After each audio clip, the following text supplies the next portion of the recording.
Welcome back, dude and dudettes, to another wild episode of Send It Mate. We're here to talk about all things hunting and outdoors. And today, we've got something that'll keep your gear running smoother than a dingo's getaway. That's right. Our show is brought to you by High Caliber, the gun and knife oil company that knows how to keep your firearms and blades in tip-top shape.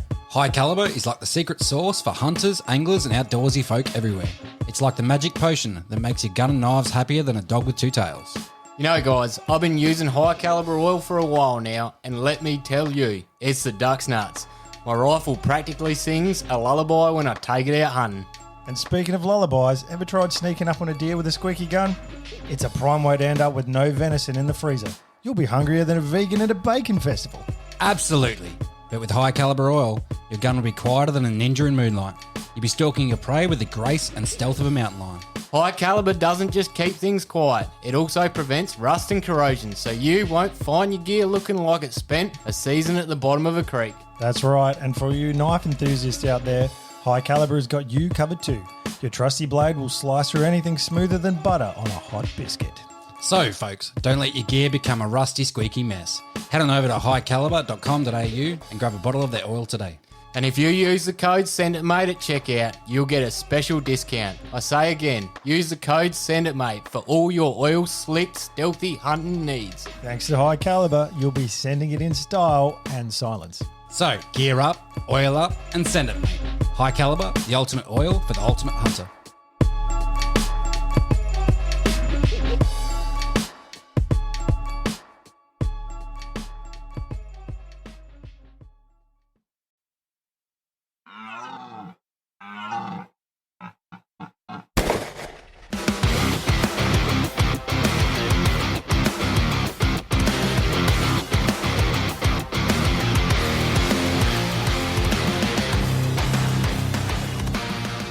G'day, legends. Welcome back to another episode of Send It Mate podcast. I'm Caleb. I'm Josh. No, I'm Couchy.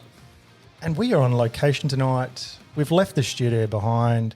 We've gone out into the wide world and we've got a guest. I have kidnapped you all. You're all my prisoner. It does feel a bit like an interrogation at the moment, but it feels like you're our prisoner, to be honest. Yeah, it does feel very like I'm looking across. I'm like, no, Your Honour, that's not. Difference is he's got the keys to the door. Very true. Yeah. Very true. So, yeah, we've popped down to Ignition Custom Engineering and we've met with Nick there, who wears a couple of different hats. We know him as Nick from ICEng or Ignition Custom Engineering. But what other businesses do you actually have a hand in, Nick? Wheel enough, there's actually a few, but the other one that's main that people know me for is Menil. Yep. So Menil is the like manufacturing CNC stuff. So a lot of people know our products that way. So Ignition Custom and Menil are the predominant ones that I'm known for. Beautiful. And you've just run us through a bit of a tour and showed us what's what, and it's pretty cool, man. So that was good to see. Thanks for that. A lot of people geek out when they walk inside a vault with guns. And they're like, I've never seen this. I'm like, I am so over this. And everyone's like, oh, no, what else you got? I'm like, oh, I don't care anymore. Oh, look, I geek out over CNCs and milling machines because I used to be an industrial designer once upon a time. So all that stuff sort of makes me go, ooh, that was fun back in the day. But yeah. Nah, hands down, it was a 375 in the safe. I noticed I locked eyes onto that, and I'm like, yeah, all right. It's nearly as tall as you, wasn't it? Yeah, that's I think it's heavy as taller. well. Now, it's nice to see a gun safe where you can actually walk in and you're not just sort of reaching in to try and grab out a cramped rifle or something like that. You do that dance, not try hit your scope or your barrel. You're like, oh, this is ridiculous. Actually, I'll open by making an apology to everybody, including your listeners, for anyone in SA. When the laws got rewritten, I actually worked with the round table, and I worked with Sapol and the then police minister at the time, actually a few different police ministers, to help rewrite the Firearms Act. So I was actually a consultant for that with a bunch of other guys as well. And one of the things that came up was safe storage and security. So the actual levels of strong rooms and safe and security was based on basically what I had to go through to get my Cat D and suppressor permits. So the actual strong, there was nothing in South Australia law anywhere written about what the definition of a strong room is. So I had to actually design it and make the actual definition of a strong room. So I've got one at home and I've got one here as well. And so the actual definition of like levels and storage and strong rooms came from my design. So I am sorry, listeners, that was me. So you can't just get a shipping container and just plonk it down? Not if you want to comply to the current standards, no. But, I mean, you can give it a go. I mean, people have tried it. So if you've got it in grandfather, why not? Have a go. See what the police say. I'm not the law. I'm just an individual. Who wrote the law? I didn't write it. I was involved with it. So that and suppressors and manufacturers. So because I've got a manufacturer license, so we can actually create serial numbers and suppressors and other cool things like making triggers. Because of that, I was brought in as a consultant for that aspect of the law, and they also had other people who were, like hunters. They also had some victims of crime and that level of things. So they had a lot of other people involved in certain areas and aspects of it. So there were hunting groups, there were clubs, there were hunting associations. Who else was involved? ACTA, because they're named in the Act. So Australian Clay Target Association, SSAA were involved, a few other people as well. So there was about, at one point, there was nearly 30 of us involved, but it finished off with about 14 of us by the time we all finished, with SAPOL as well. How difficult was it to get your manufacturing gig? Is that sounds like it's just oodles of paperwork and a headache. If you could put a man on the moon by tomorrow, you'd have more success. It wasn't easy. It was definitely a struggle. There's not many of us around, from my understanding, and if anyone out there knows, they can correct me by all means. I'm only aware of 12 in the country that actually have the same level of license that I've got. So there's not many of us around. So Lithgow Arms being one of them. There's obviously Warwick, those guys, Oceana Precision. Then there's GCPD as well. He's a good dude over there. We've got Southern Cross Small Arms and a few other guys around as well. So they're all pretty good dudes to work with. Happy to work with all of them. But yeah, there's not many of us around. It's a pretty small group. Yeah. I could imagine. I imagine it wouldn't be easy either. It's hard. The regular compliance is fun. is a polite way of putting it. But yeah, there's certain navigations you've got to get through to try to do stuff. But we do our best, and I wish there was more of us. Yeah. Gunsmithing is one thing, but the actual manufacture is a different game completely. There's not enough market for it, to be honest. Not yet, anyway. At the moment, you're correct. At the moment, there's not. But I must admit, the guys like Oceana, Wedge Sailor's made a couple of cool different things. Warwick's have made some cool things. The new Taipan's out, and a few other little bits and pieces, and some other guys around as well. There's ASI has done some pistols, so those guys have been around for a while. So yeah, there's some pretty cool guys out there. Huge fan of the Warwick. I've got one. I've got your pump action kit too. So the old father kits, yeah. They're a bit of interesting fun, those things. They are. There's one thing, I got like a bit of an issue with my hands, and I lose a lot of grip strength. Yeah. And I did find that with the pump, like my hand would slide a bit, so I need to get myself one of those angled grips or the skeleton grips that they mag for something. Skateboard tape. Skateboard. Oh, that's a good idea. Skateboard tape is one that I've heard quite a few times. Yeah. So the Taipan's actually got a shelf on the back of it when it pumps to create that rib. Yeah. And a lot of guys have said it just aggravates them because they end up holding it and it just feels like they're grabbing like some sort of weird piece of Lego block. So a lot of guys want that cut off. Yeah. But then they've got the same issue. They're going, when they're out, they've been traveling around a bit, they're getting a bit tired, the hand's getting a bit sweaty, and they go to pump it and they pull it back and hit the magazine gun and the thing flies forwards. all sorts of calamity happens. So the IPSC shooters have been running skateboard tape. That's the one that I'm hearing. Oh, that's very smart. Seems like a actually. Yeah, very, very smart. Yeah, heard of the KISS principle? Yeah, keep it simple. Yeah. Could be a good one. Yeah. Oh, yeah. Well, we might give it a go. There you go, advice for free, straight off that. Oh no, it's not free. I'm setting a bill. Fair enough. So, Nick, for the people at home who don't know, what is the offering of Ignition Customs and also Manil? Okay, so Ignition Custom Engineering. The best way I can explain it for a lot of people, they come in and they say, "Well, what does Ignition Custom do?" And we're a hot rod shop for guns. So if you want to, if you're a car guy and you go, mate, I've got this really old, awesome car. It's like a 1986, like VB Commodore wagon or like whatever the hell it is. And you go to a hot rod shop and you want to hot it up into the original spec and, whatever it is. It's the same with firearms with us. If you bring us a firearm, we'll modify it to your specific requirements. So we don't do an off-the-shelf offering. We're not, like a regular car mechanic that you go, I need the oil change and change the suspension for me. It's not just a run of the shop, sort of job. If they come to us and say they've got a very specific requirement to hit a distance requirement for, say, long-range target shooting, or they've got an energy limit for hunting, or whether they've got some sort of weight limit because they're going to be carrying it, or sometimes it's even a physical size because of the conditions that they're shooting in. Pest controllers have got that. A lot of pigeon controllers there when they're shooting from rooftops and things like that. They've got a very small area, small envelope to work with in some of their roof spaces. So they don't want these huge things. So that's why a lot of guys run FX impacts because they're a bullpup configuration. So it's a lot more compact for them. So we will tailor a package to figure out what they're trying to achieve and make the best package for them within whatever limitations there might be, whether it's a legal limit or a budgetary limit or something just doesn't exist. So going to the Menil side of things, Menil is more of the production CNC manufacturer. So we don't like manufacturing one. We like manufacturing like minimum of 50, generally speaking, up to, a couple hundred at a time. So whether that's an Arca rail solution or whether it be muzzle brakes or the tuners, they're the products that most people know about. And then we've got a range of other small things we actually make for other people. We make the Faber grips for Warwicks and a few of the other components we make for some of the other manufacturers around as well. So we can make whatever people require, but we generally don't make ones and twos anymore. It was just getting out of control. It was just getting too hard because the cost effectiveness of it was hard. It's taking anywhere from 2 to 4 hours to do a changeover on the machine for a part. So if you're trying to run a couple of parts in a day, it was hard. Whereas if you can run the one product for days at a time, you can bulk it up and go from there. So we've since moved away from one-offs into that side of things. So Ignition Custom will do the one-off custom fabrication, and if it's a really cool idea and we like it, we'll produce it in bulk on the Menil side of things.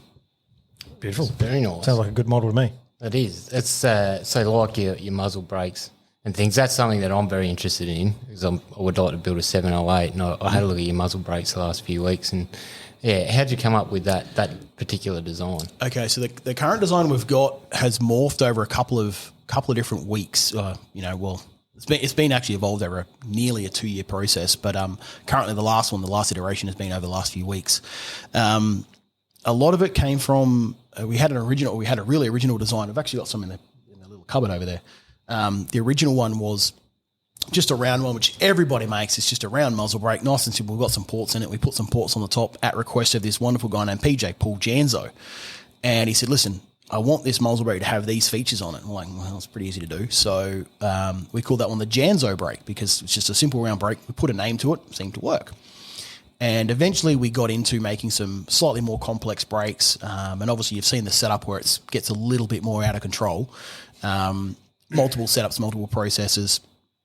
And we had a few designs on what we were trying to control. So the original concept that we came out with our first generation self-timing muzzle brake, all we were trying to control was the muzzle direction while it was on a barricade. That was the whole point of it. It wasn't anything to do about recoil. It wasn't anything to do about, trying to push the gun around or do anything. The whole thing was trying to control the direction of the muzzle. So while you're on a barricade. So when a gun recoils, it's always going to go into free coil. So you guys obviously know about like barricading or something. You put a bag on a log and shoot off that and the gun's sort of like balancing. Yep. When you shoot, the gun's going to come backwards. You can't fight that. I mean, even with a brake on, it's going to move. But then the gun is actually going to start rolling backwards before you start to catch it. There's nothing where you can do because the center of balance changes. So what we were doing is actually we were controlling the muzzle and keeping the muzzle in a downward motion while it was coming backwards. So for a split second, it'd actually go down, the rifle would balance, and it'd come backwards. It was about 75 to 80 mil while it was in a pocket, and it would be completely horizontal. It'd almost visually go down, and we put this in slow motion. We've got some cameras to look through the scope and actually track things, and the whole concept was just keeping it steady. But when we were shooting off a bench or people shooting off a bipod off the ground, it was actually bouncing because it had so much downward force because the gun was trying to balance. It had actually bounced off the bipod a little bit. So we actually started changing some of the ports. And then we started changing some of the way we're controlling the gas. There's no muzzle brake that will control everything. It just can't be done. There's some great designs out there, and some of them are awesome, but they can only do one thing. Everything we work on is a 60-30-10 rule. So you've got 60% it can do things like pretty good. 30% is like pretty excellent, and then 10% is like fucking amazing. And it's very, very hard to get all of it controlled. So as you guys have learned, the physical size and weight can be a factor. So there's only so much we can do with that, and then obviously the cost comes into it. So when we're trying to design a brake, we're trying to design it for a feature set, and most of what we were doing at the moment is competition shooters. So we're trying to control that muzzle as good as we can. So when you shoot with a muzzle brake, I haven't found another term for it, but I call it a dead zone. So when someone shoots, your rifle is going to have a dead zone where you cannot see anything because the rifle's in free recoil. And what that means is you're looking through, you're shooting at a target, say you're zeroed at 100 meters, it seems to be pretty common. You're shooting, let's pick your 708, okay? So the time of flight of a 708, we'll start again. If we have a look at the recoil pulse of a 7mm08, it's probably about the 0.6 second region, depending if you've got a muzzle brake or not. So it's sort of like a bang and it shoots off.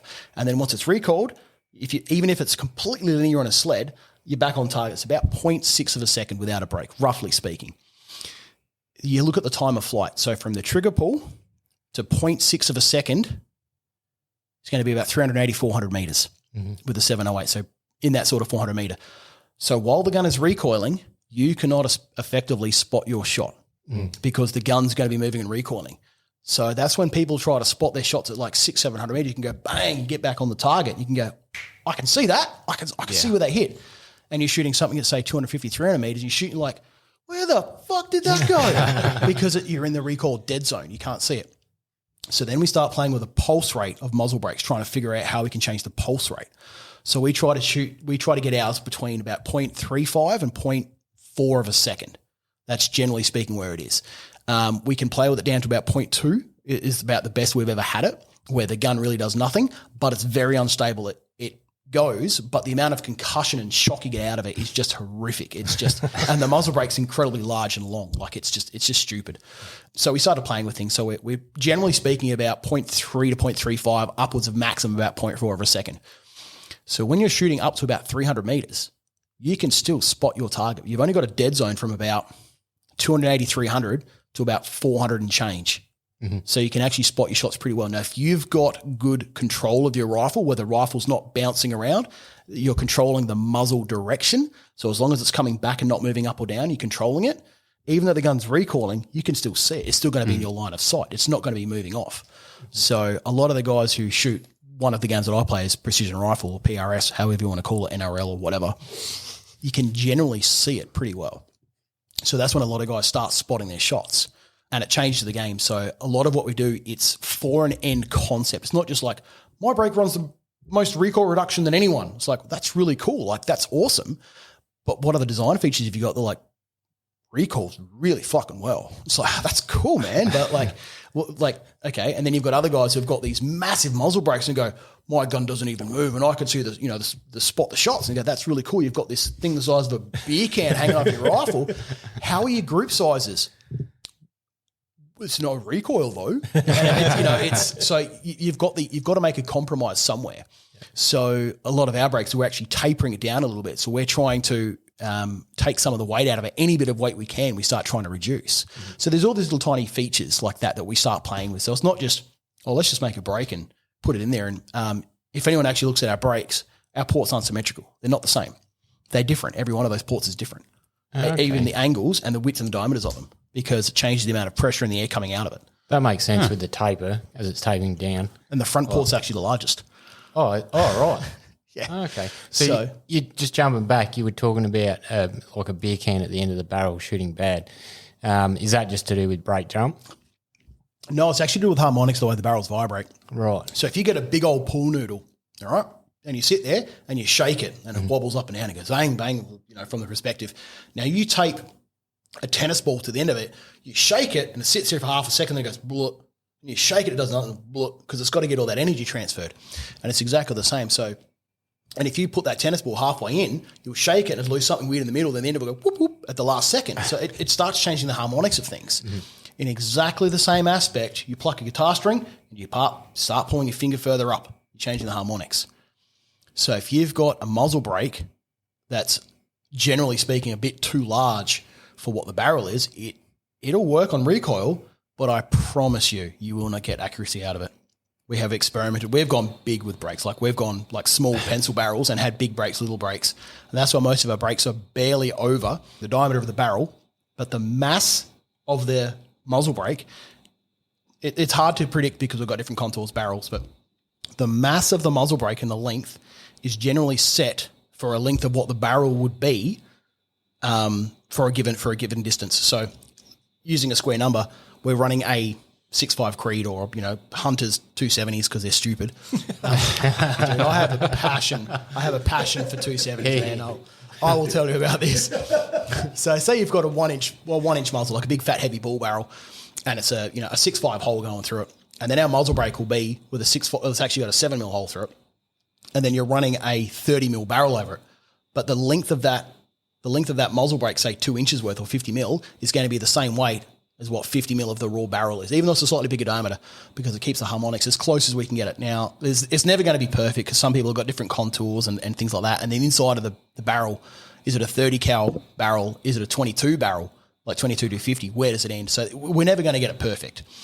But that's where we start trying to play with things, and we start playing around with a couple of different options, and people play with tuners and all sorts of things. But yeah, it's not just something we just go, oh, mate, I drew this on the back of a napkin. This is fucking going to work, eh? This is really good. There's actually been engineering and fluid dynamics that have been put into this, and the actual angle of the ports, the way it moves and how they angle up. There's actually a slight upwards draft in them and all sorts of other things. So there's all sorts of stuff we do in there to try to counteract things. So yeah, it's been developed. It's about 18 months to get where we are, but the last iteration was only been a few weeks. So there was a tiny little thing that was completely irrelevant. It didn't matter. I didn't care. I had to fix it. My autism came in and it killed me. How far down the design process do you get before you start prototyping, or do you just do it straight away? Oh, I can change. Sometimes I'll just come in and it can be really weird because I can just come in and just start making stuff because I'm just like bored. And other times we'll put pen to paper for quite a while to really, really drill something down before we start doing it. Our chassis is a good example. That was drawn up in 4 weeks, the original one. We had a prototype nearly within 4 weeks. Yep. But it's been 2.5, no, to be over that. It'll be over 3 years now, 3 years until the final revision. And we just changed a revision. We almost drew the whole chassis from scratch about July or August last year. The Remington Antica got nearly a complete ground-up rebuild. There was only a few little features in it that actually stayed the same because there was one or two things that compounded and it started adding all these errors through. And it drove me nuts. A lot of it to do was with the magwell and a few of the other things. It wasn't anything to do with like the inlet or the barrel length or anything like that.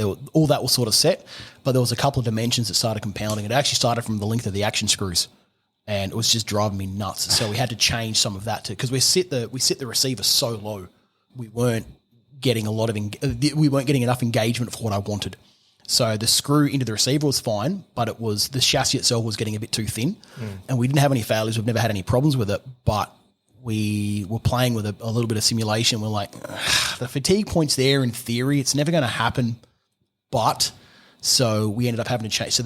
We ended up having to change a whole bunch of stuff. So in order to counteract that, and that just compounded everywhere. So it went from like where the magazine wall sat in relative turns to where the rear stock actually adapts. We had to start moving everything around. So there was just so many things we had to move to try to fix this. So there's a few out there. I actually got a couple of the old ones out there, and we said to the guys, we're happy to like work with you guys and replace or fix or whatever you require. But it ended up going back through everything. Even the mag latch had to move. So it's just got out of control. And these are things we've learned from shooting them for so long. And there's, I think, 4 core guys, including myself, there's 4 core guys who have been testing them. But there's really only 2 of us majorly who are doing it now. One guy's over in Victoria. Mm-hmm. Doing some stuff over there, plus myself. But we're at full retail. We know where we're going with it, and we're just about to put them back up now. And that's why we're running muzzle brakes to buy a bit of time to finish off the design. So, yeah, to answer the question, quickly, it really depends on the product. Sometimes it can be a very quick turnaround. Sometimes we will lament over it for quite a few weeks to quite a few months before we do anything about it. Yep, makes sense. Well, I think we'll launch into a bit more technical stuff, but I think it's about time we get to know the guy behind the counter who we're interrogating a bit better, so people can understand what they're in for when they come into Ignition Customs. I like long walks on the beach. What's your perfect Sunday? On the couch with my feet up. That's honestly it, to be honest. Yeah. Just a break. No, we'll so Nick, real basic ones here. Where are you actually from, mate? Basically, I've grown up in SA my whole life. So I grew up around the Edwardstown area most of my life. Travelled a fair bit, been in the military, cruised around Australia doing a lot of stuff, but was originally technically born in New South Wales, but Crow eater That's what I am. I'm an Aussie, mate. I'm South Aussie. That's it. So yeah. We dig that. All right, next one. What's your favourite food? I don't really have anything favourite per se. I pretty much eat anything. But if it's a Sunday afternoon and I'm watching like the MotoGP, big motorbike fan, if I'm watching that, like a cheese and like salami platter with jats or something on the couch. Yes. Dude, that's it. Just on the couch, just pecking away at that thing and slice it up and either with a mate or, you know, with a wife or something and cheese into it as well. And it's like, just, cheese and meat platter on biscuits. I was going to say, do you get fancy and call it charcuterie, or do you just just jats and meat? But now, if you eat a box, you eat a box of jats, all right? Yeah. Mm-hmm. But if you have just one and put the box away, is it a jat? Is it a singular jat biscuit, or is it jats? Or are they all like? Is it a plural or a singular? No, this keeps me up at night. It's a weird one, isn't it? We should get to the bottom of that because that's some head noise. Or is it kind of like sheep? It's just sheep and sheep. One emu, lots of emu. Exactly. I don't know, man. It's one of life's mysteries. Yeah, I'm going to go with Jatses. I like singular, plural, one and the same. It's a jats. No, I think it's a jat. I think it's a singular jat. But you can never eat one of the little bastards. No, you you can't. have to eat half a box. Yeah. So it's a jats. Yeah. That's why they just. It's the MSG sugar in it. It's addictive. They are good. They are good. Do you have a go-to cheese or meat that you? I like grilled halloumi. Jarlsberg. I'm a big fan of the Jarlsberg. Good stuff. At the moment. Halloumi is great. Grilled halloumi Just cheese. that rubbery texture. That's good stuff. Yeah, Yeah. that Rubbery squeakiness. Squeaky salt. That's A what little bit of salt in it. Yeah, it's that's good. good. That or if I'm just slicing it up on Jarlsberg, generally speaking, they're the two go-tos. Fair enough. You got anyone good that makes you salami?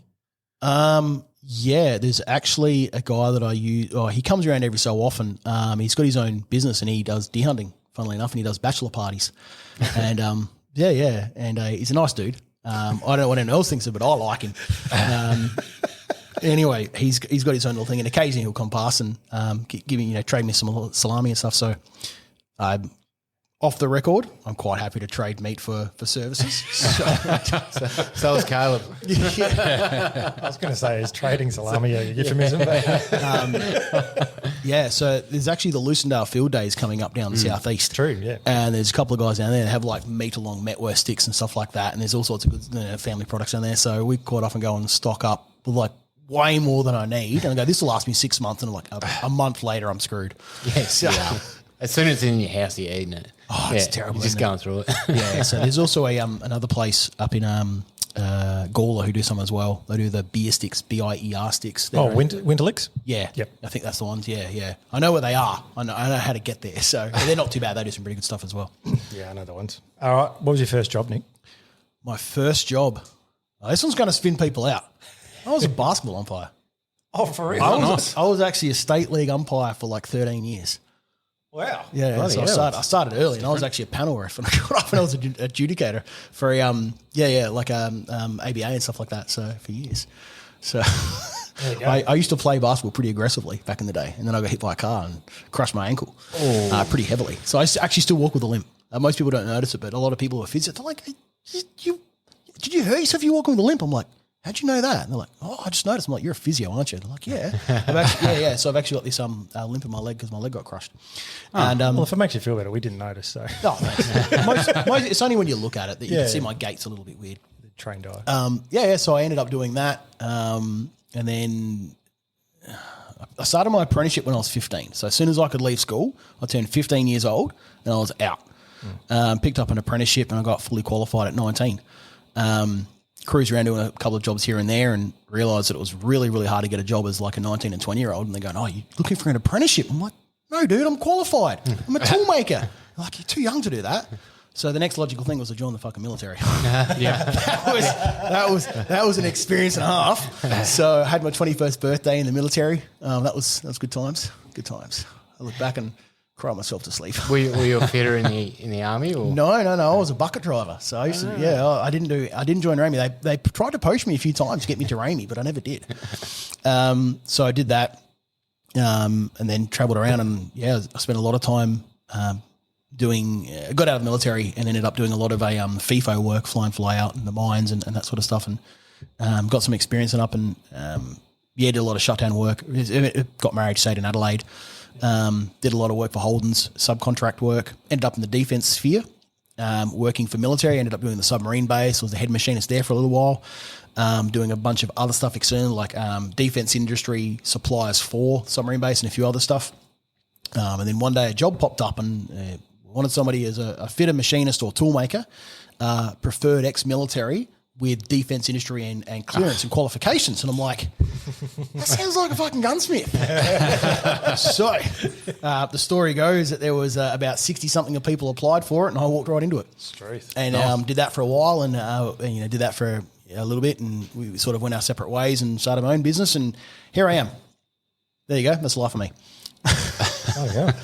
So when did you start Ignitions? I think it was about 12 years ago, I think. 12. Yeah, I started, weirdly enough, I actually started part-time. So I was still working defence at the time, and I got all my dealer's license. So I left where I was and got my own dealer's license.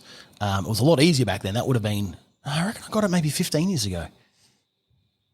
Yeah, I reckon it would have been 14, 15 years ago I applied for it and I got it, and they limited me on a few things.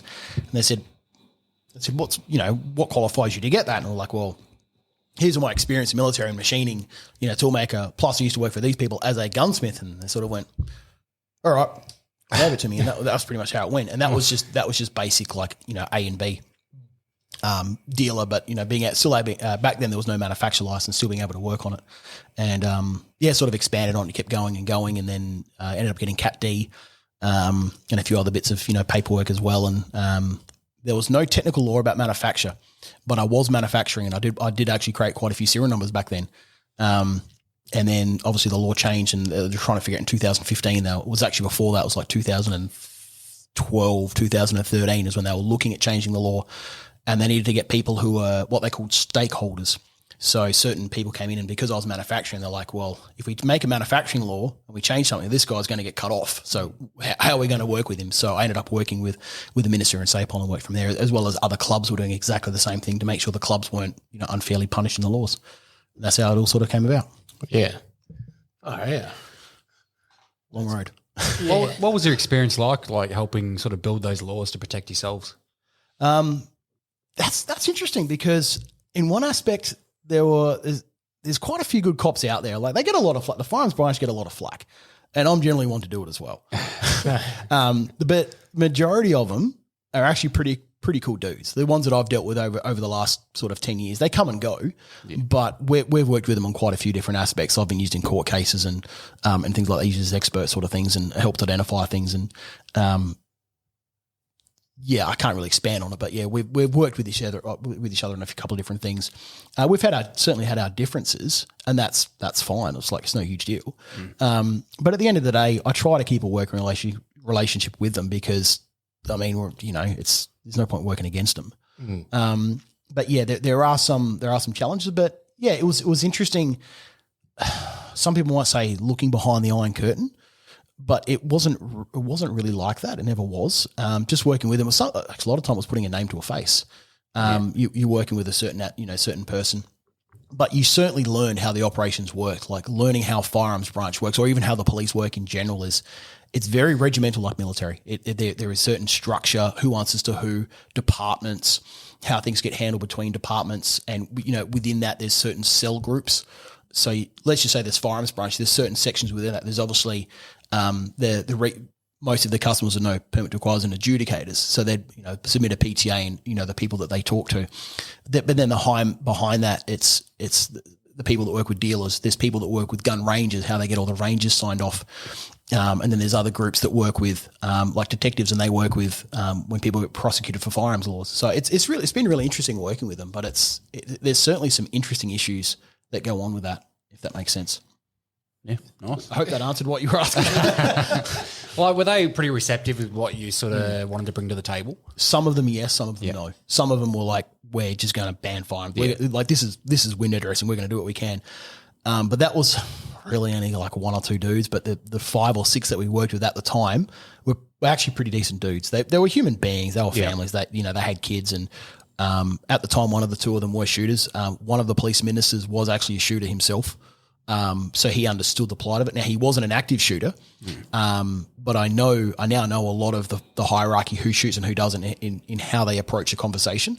So when they come over, and if a detective's like, well, these here weapons, are we going to confiscate all? It's like, okay, we know it's not a weapon. We know, with other guys go, oh, okay, so you got a firearm. Oh, this one's like a Weatherby. Oh, interesting. Okay. And they can identify things.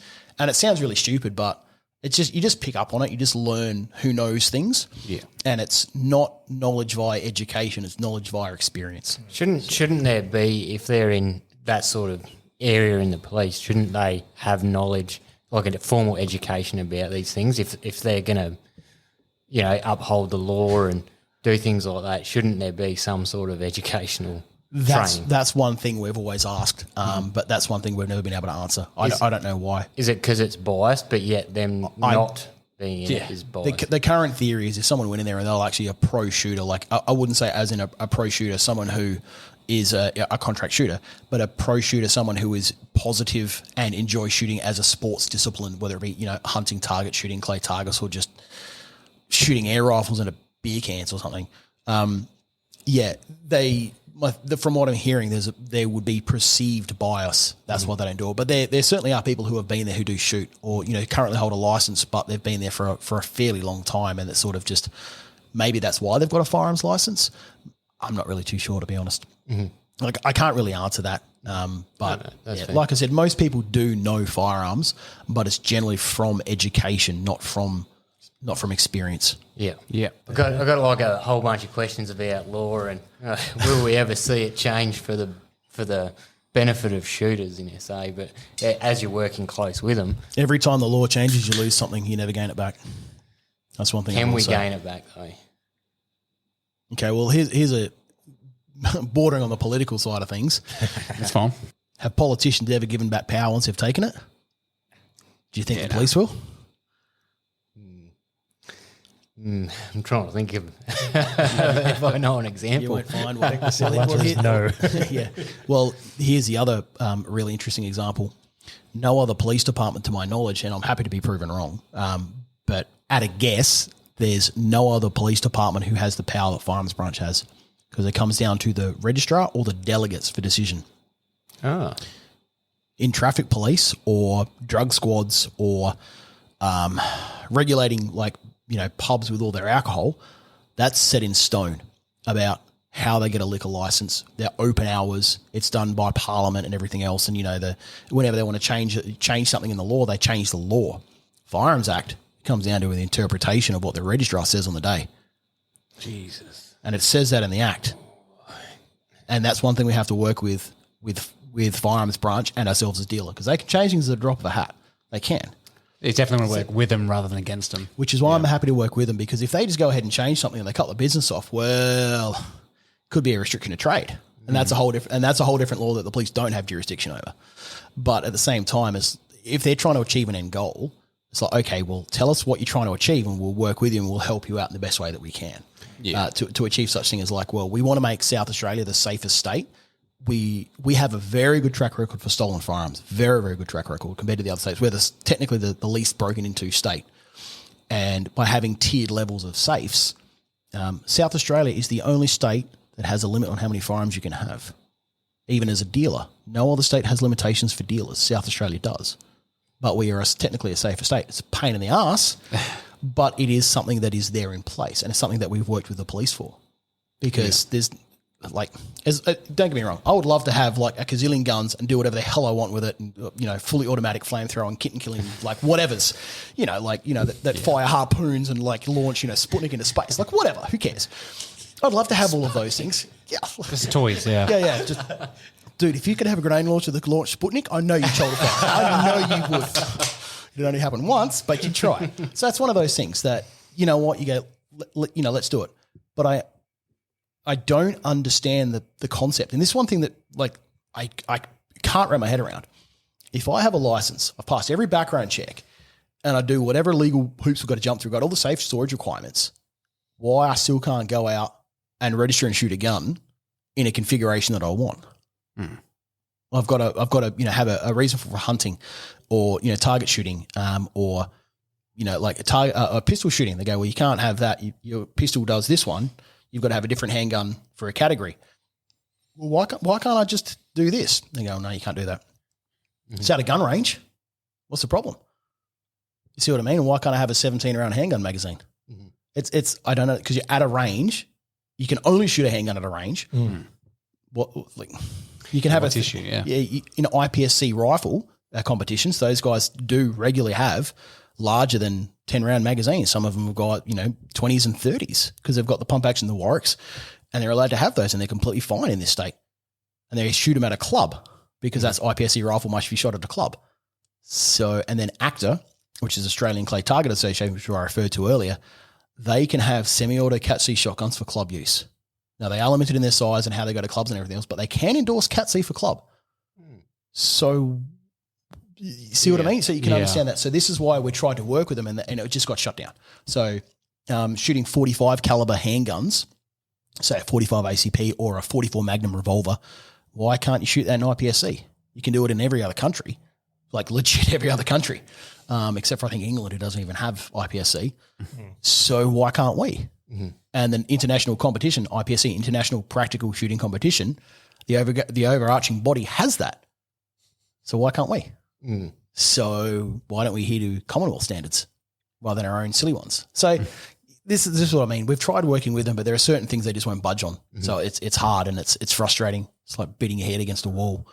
One thing that pops up in mind with that is why are they getting, or do you know why they're getting a little bit finicky about, say if I already own a 223 and I want another rifle, say for instance a 308, they're sort of been knocking a few people back because they're like, oh, you've already got a centerfire. Why do you need another one?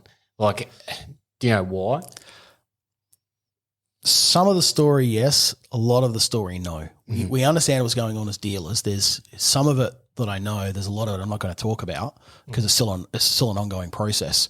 There's certainly some issues on the inside with how they're interpreting the law versus how the law is being applied.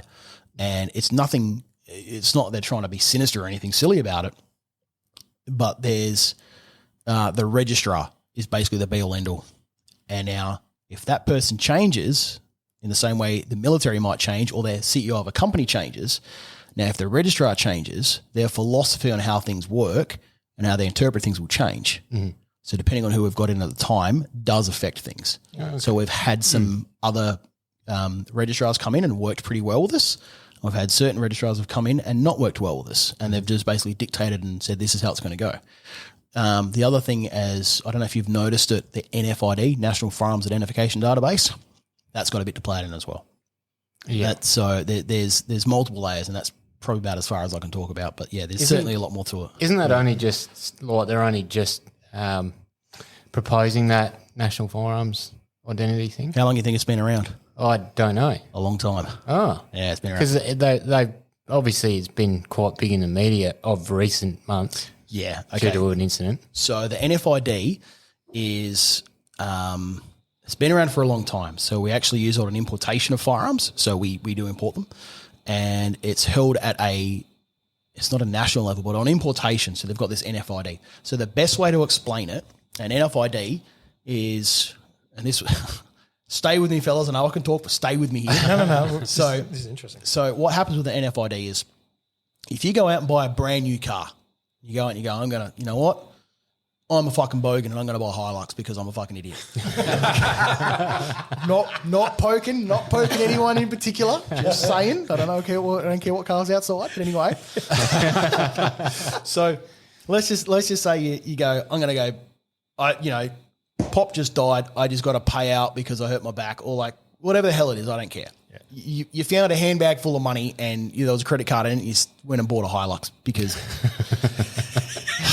or a 270, like whatever you want. So, and you go into reception. You go, hey mate, I want to buy a Hilux. And the salesman comes and goes, yes sir, we can certainly sell you one of those. What color would you like? I want a fucking grey one because grey doesn't get dirty fast. What size motor do you want in it? You go, go the 3-litre Turb Ds. What rims do you want on it? You want the 17s or you want the 16s or you want this? And you go, you want the canopy on it or not? And everything's a tick box, okay? Each one of those is a standard configuration. Now we look at like I'm just going to pick on Remingtons. Actually, no, I'll pick on tickers today. Yeah, thank so you. let's pick on tickers. So you've got a ticker stainless varmint. Okay, so that's the standard configuration. You got your plastic stock, you got your ticker stainless varmint barrel, and then that's one of the NFIDs. But if it's in a 22-50 or a 308, same looking gun, it's a different NFID. Okay, now if you've got a left-hand one, it's a different. So every model has got its own NFID number. So if you go, I'm going to buy a ticker TAC A1, it's not just a ticker in 308.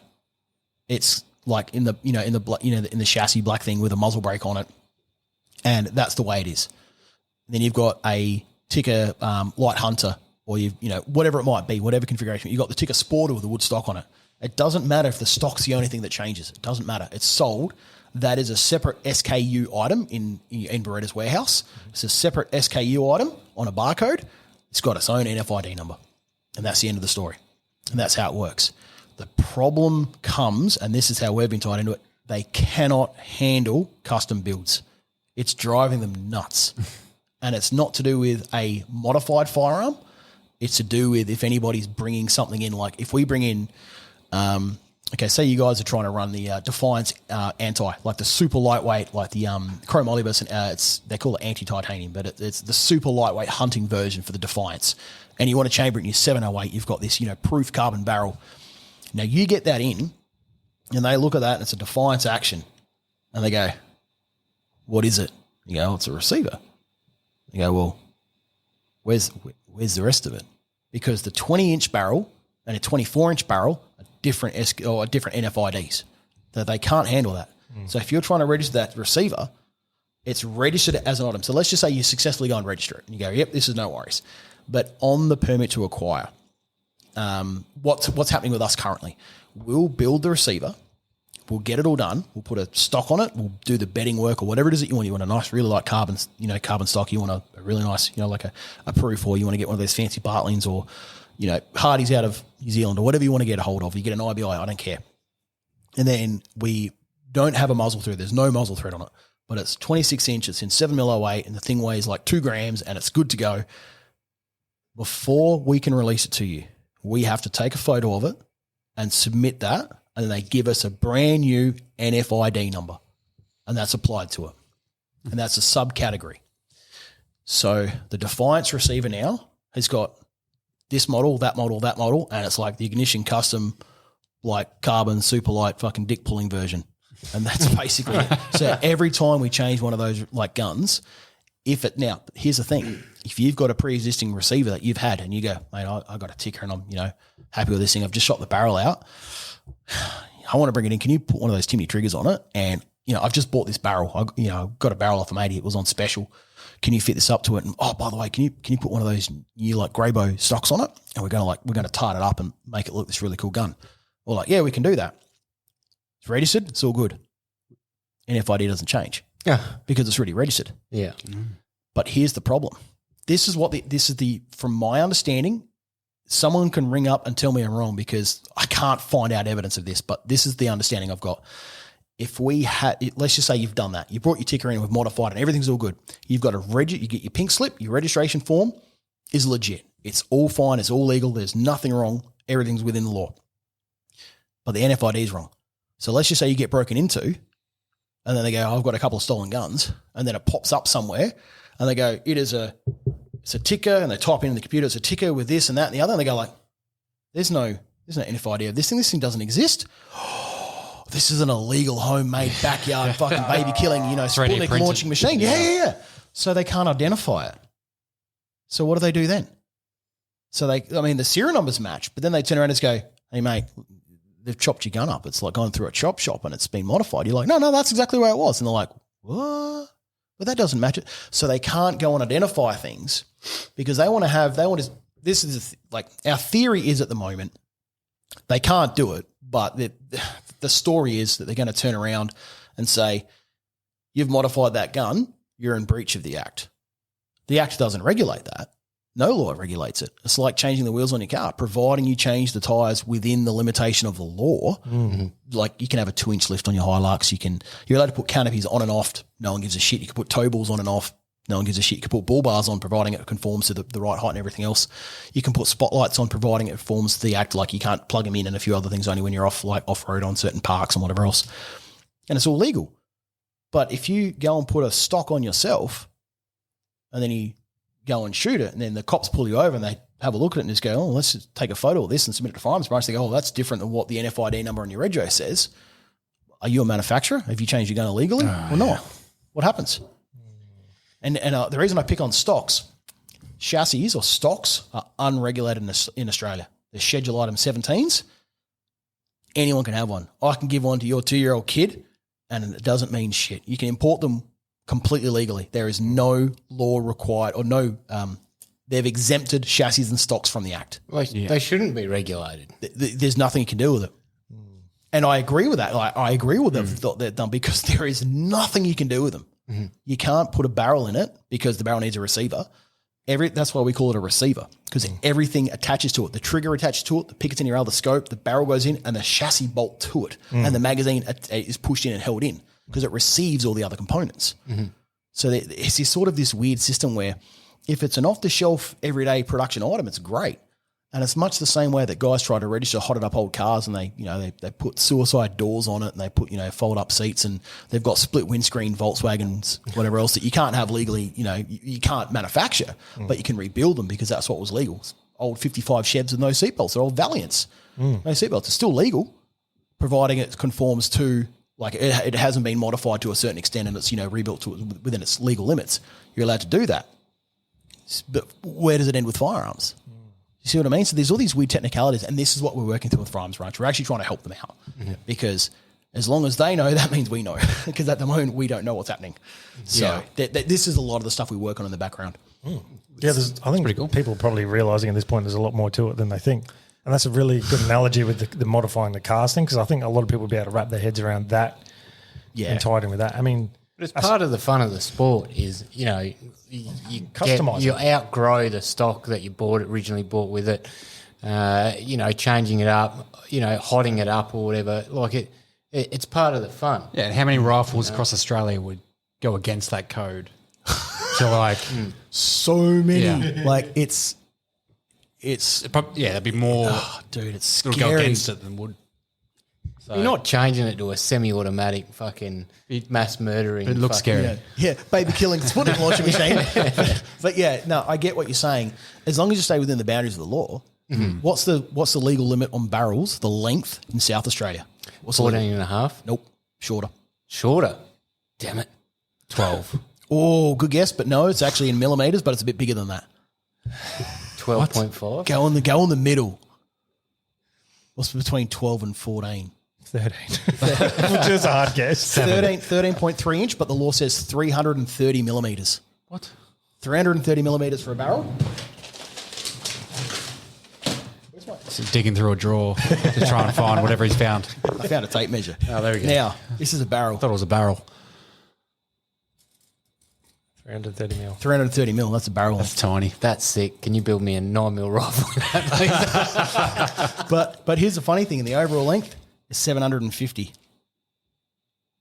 Yeah, that doesn't work. I can tell you now, the barrel is flush with the end of the stock. Yeah. Like the barrel comes out like almost level with the end of the stock. We've done it and we've built them like 10 mil longer, completely fine, and it's legal. So, but here's the thing. Now, because the barrel length, now there's nothing on your permit to acquire that lists barrel length. It only says for collector items or anything historic or pistol barrels. Doesn't say anything about A or B. So if you go get your 26-inch super lightweight varmint in 22-250 and all you're doing is like smashing rabbits and foxes at 100 metres, you don't give a rat's ass about that velocity because 22-250 is fun enough as it is. Who cares? Blow stuff up real good. So you chop that back to 14-inch to make it really manageable in the back of that ute when you're out spotlighting or when you're walking around with your mates. Someone's at the front, someone's at the back, and you can just swing that around really fast. Is that a breach of the Act? It's not at the moment. It depends if you cut it down yourself. What about the NFL? Well, no, you're allowed to work on your own guns. You can't work on them for profit for anyone else. Oh, okay. So you can work on them for free. someone goes, hey, mate, I've just bought this scope. How the hell do I put this thing on? You're like, yeah, no worries. And, it turns out they've got it backwards in their Picatinny rails, like a -20, not a +20 because they put it all backwards, after that.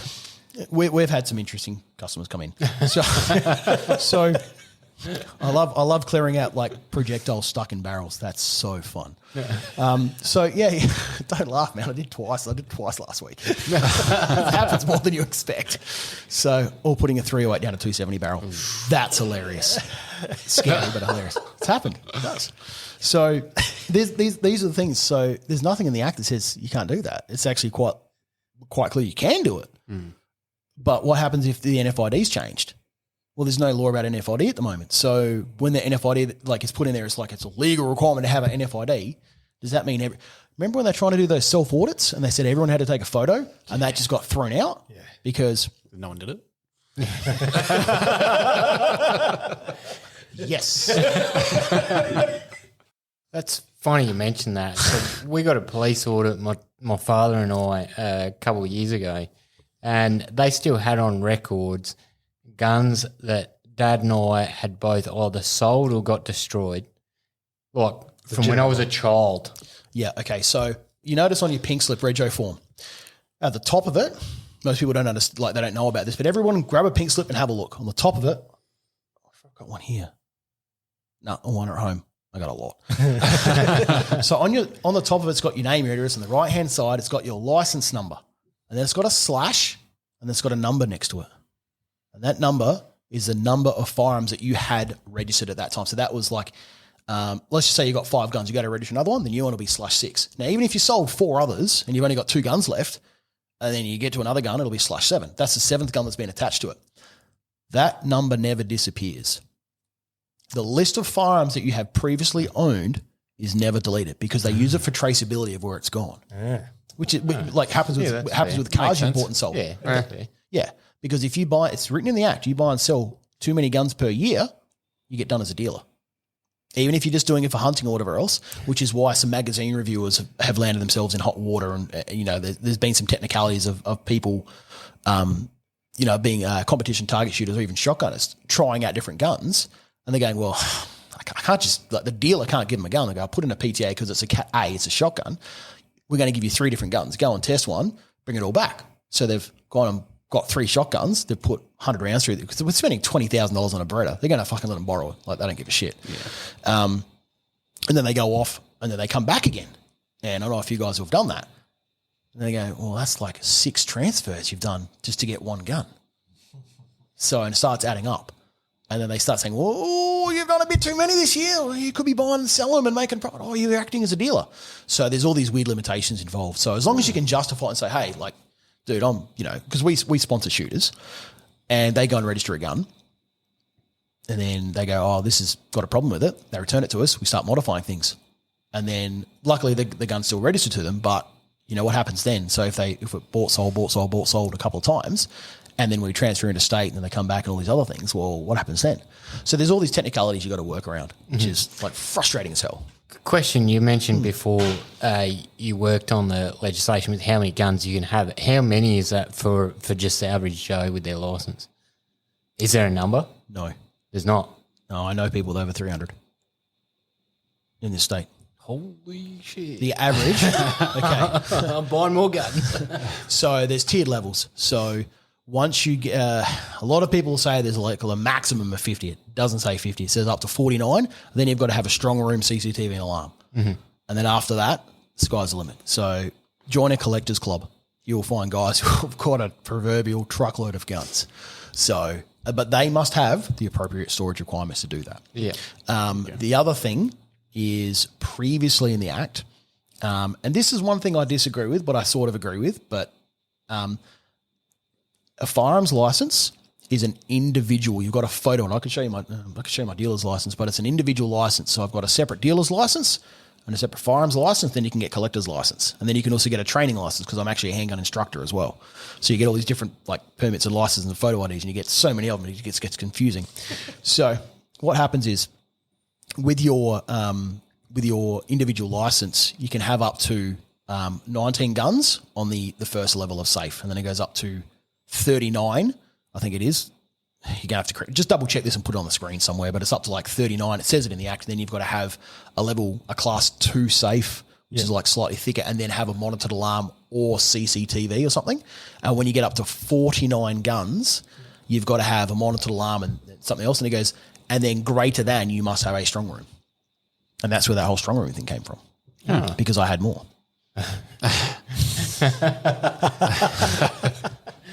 Bloody hell. It's making a lot of sense now. Yeah. So you will find most gun shops carry a lot more, but I mean, here we're allowed up to 200 and says on the wall there. Hang on.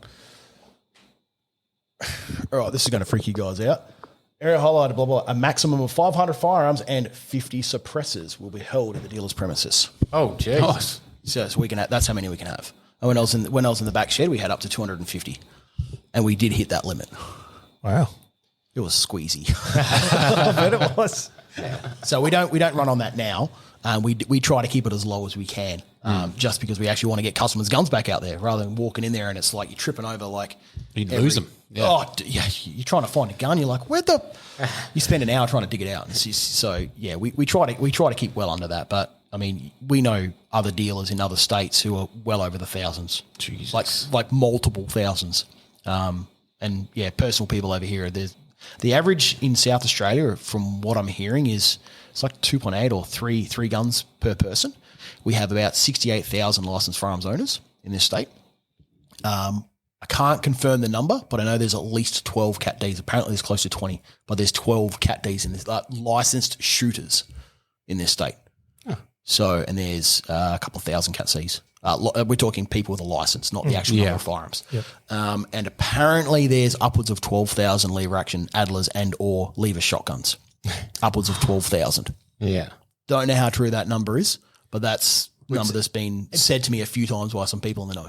It's funny you mentioned that. Also with a fella that huge duck hunter, and when they brought out the Adler, like he loved it that much, he went out and bought 3. Just I don't know why, but he bought 3. Why not? Because they were that cheap when they first came out. Yeah, they were like 400 $200 or $300 or something. Yeah. Oh, they weren't that cheap. The very first ones that came out. About $475, somewhere around there. Oh, there you go. Yeah. And then laws sort of went a bit squirrely and prices went through the roof. Good times. Yeah, I should have gone with my gut and bought some to start with. Yeah. Saved $1,000. Yeah. But, I mean, these are things you just don't know. Sometimes you just go, man, that gun's not worth shit. I'm not going to pay that much money.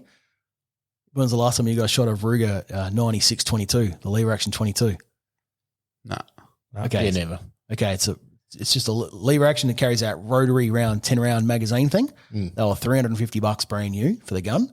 And they, like, when they first came out, like no one really wanted them because they're like, we can't get rid of these things. Try and buy one now. I challenge you to try to find one and try to pay for it. They look like pretty much like the semi, but with a lever. Like the 1022, but with a lever. Yeah, they're similar receiver. Yeah, but they were lever action, almost identical stocks too. Yeah, and you like if you find them, they're like $1,500. Yeah, it's like fucking scary how much those things are worth, and they're fun as hell. So my mate's got one, and he's regularly getting offers for it, and he won't sell it because he knows he'll never find another one. His is mint too. But like in good condition, like when they're cheap, they're worth nothing. The other one is Browning trombones, those pump action 22s. I had one. I had a mint one. Like I'd refurbish it, and it was all like we got it reblued, did all the metal work to it, and it was like just immaculate. This thing, and I listed it for $1,000, and it sold like in the first 10 minutes. And I'm like, dude, I so undervalue that thing. I'm like, $1,000. No one's gonna pay it. Oh, holy shit! I got like 4 people in line for it. It was scary. And then, like a brand, it was really high quality. The other one is those BSA cadets falling blocks. They demand good money as well. I had one as a kid. Yeah, stuff that. And now a clunker is worth $600. Oh yeah, I had one marked by the SA Scouts. I got $1,200 for it. It was good condition though, and it wasn't what I paid for it. But I sat on that one for a few years. So what you're trying to say is guns are investment. We should buy more. That's what I'm getting at. I used to collect Marlins. I've got a brand new in the box unfired Marlin in 30-30 from 1984 with the brochure and literature. Unfired in the box. I don't know what that thing's worth, but I ain't selling it. Yeah, stuff And that. I can tell you now, I didn't pay much for it. I didn't pay much at all. Yeah, that's not bad. But it's just like, if you work in the car industry, you can get some cool cars, man, for cheap. And you're just like, same with like people who work in real estate and they're like, oh, I got this house for like 400,000 and it's in Mawson Lakes and it's a 5-bedroom with this. You're like, how did you even know it? Oh, yeah, I work at my dad's a real estate agent. It's like, holy hell. So it never hits the market. And then when you're in the industry, you do find some pretty good deals sometimes. Yeah. You find some cool stuff. And it just gets, It's funny you mention that because I just got a mate that bought a Suzuki Sierra, $500, and he got home, looked online at the listings, and they're going for like 15 grand. Old bangers, like the old ones. Yeah, man, the Sierra, yeah. Did you see the car that I got at the back? You know what it was? What? 1973 LJ Trana 2-door. Yeah, I was about to say. Yeah, I didn't pay close enough attention to it. Yeah. Yeah, I've got quarter panel damage where my mate hit me, but it's been pulled off the road. But yeah, that thing's worth a pretty penny now. Yeah. They're worth way too much money. And I've had that car since I was 16.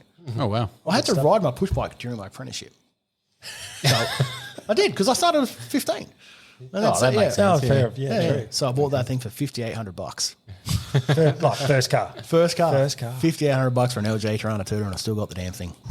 Bloody sunburn orange. Fuck. You've done well. GTR blackout stripes. Oh, nothing but the best, mate. Anyway, I digress. Nice. All right, well, we'll move on to the next question then. What else you got for me? Who inspires you the most, Nick? Damn it. That's a weird one. Inspires me. Probably should have set your heads up with the questions, actually. Yeah. That's probably my fault. That's catchy. Yeah. Fuck you. Seem to think quick on your feet. We're going to have a discussion about this. It's kind of a weird one. Like, there's dudes that I really look up to as gunsmiths. Like, I don't have anyone per se that's an individual, that says, I'm. But let's say, there's people I look up to all over for life, whether it be, as a parent, as a father, as a business owner, but, as a gunsmith, there's certainly guys that, I will lean on and talk to and ask questions about. I don't think I'm at the top of my game, not by any stretch. I certainly think there's still a lot more forward moving for me to go. Yeah. I might be ahead of other people. I might be behind other people. I don't know. So all I can think about is what I do, but I do talk to quite a few other gunsmiths. There's quite a few gunsmiths around that, we do talk to each other quite regularly. There's some who don't want to be involved in that and they also want to get fucked, and that's fine because they've got their own little thing, they've got their own little niche and that's it. Yeah. And if they just want to screw barrels on 270s all day, then fucking have at it. I don't care. But there's other guys we work with, certain target shooters and some other, obviously some of the gunsmiths, the companies that I was talking about previously, we work with some of those guys quite closely and we do talk after hours. So we're like a little tiny, crocheting circle of dudes. I don't know if that's a thing. But yeah. So, yes, we knit blankets together. But yeah, there's certainly guys around, and there's some guys that go out of my way to talk to you, because I haven't spoken to them for 2 or 3 months, and I'll just ring them up and say, hey, what's going on, man? And look, what do you want? It's like, nothing, man. I'm just seeing if you're doing all right. If there's anything you want help with, I don't need help. It's like, no. But we will, we actively do lend reamers to other people. We do actively give products away, whether it be prototyping or they've got something that they require, and they go on, I don't even know where to get one of these things. So if they can draw it up and they can do it, like I've come in on the weekends and manufacture stuff on the CNC for one-off jigs and holders just for other gunsmiths and manufacturers just to get them through. And then, obviously lend stuff out and help them out with things. And then, make products as required or whatever it might be, or even give advice on something. So when we start talking about whether it be like free bore or twist rates or certain headspace aspects, because there's a way...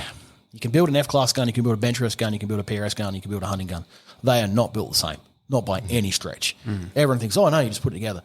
You do not get a drag motor that you drive around. I don't know if you know anything about motors and engines, but if you look at a top fuel drag motor, you think, it's got 10.5, 11,000 horsepower, huge, 10-litre, massive thing that, big screw blower pushing upwards of 90 PSI through that thing.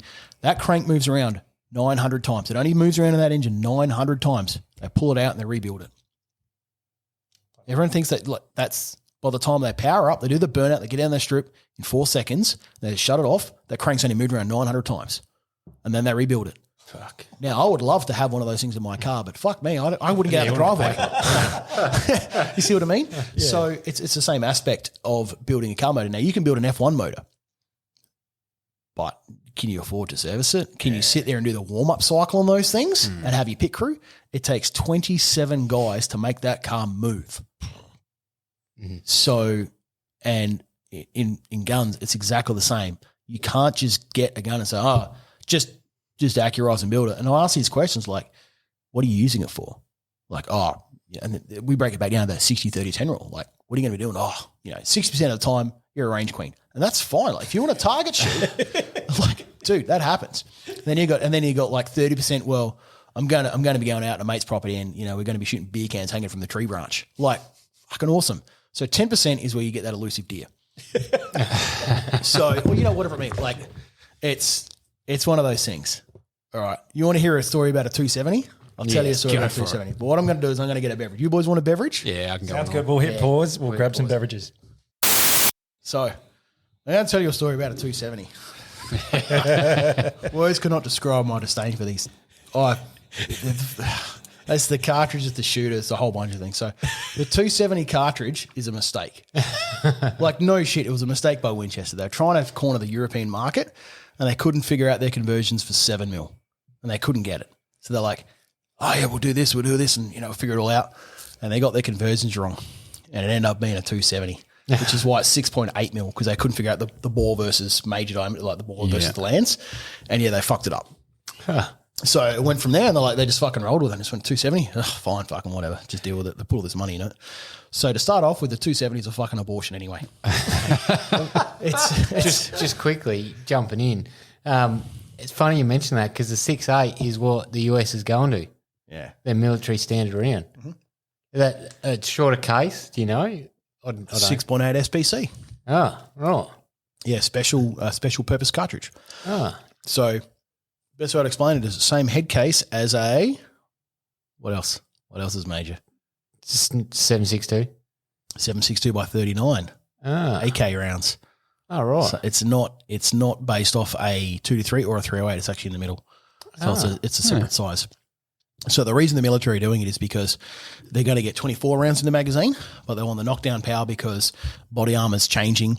The skin of vehicles is changing. The distance that they're shooting people at is changing.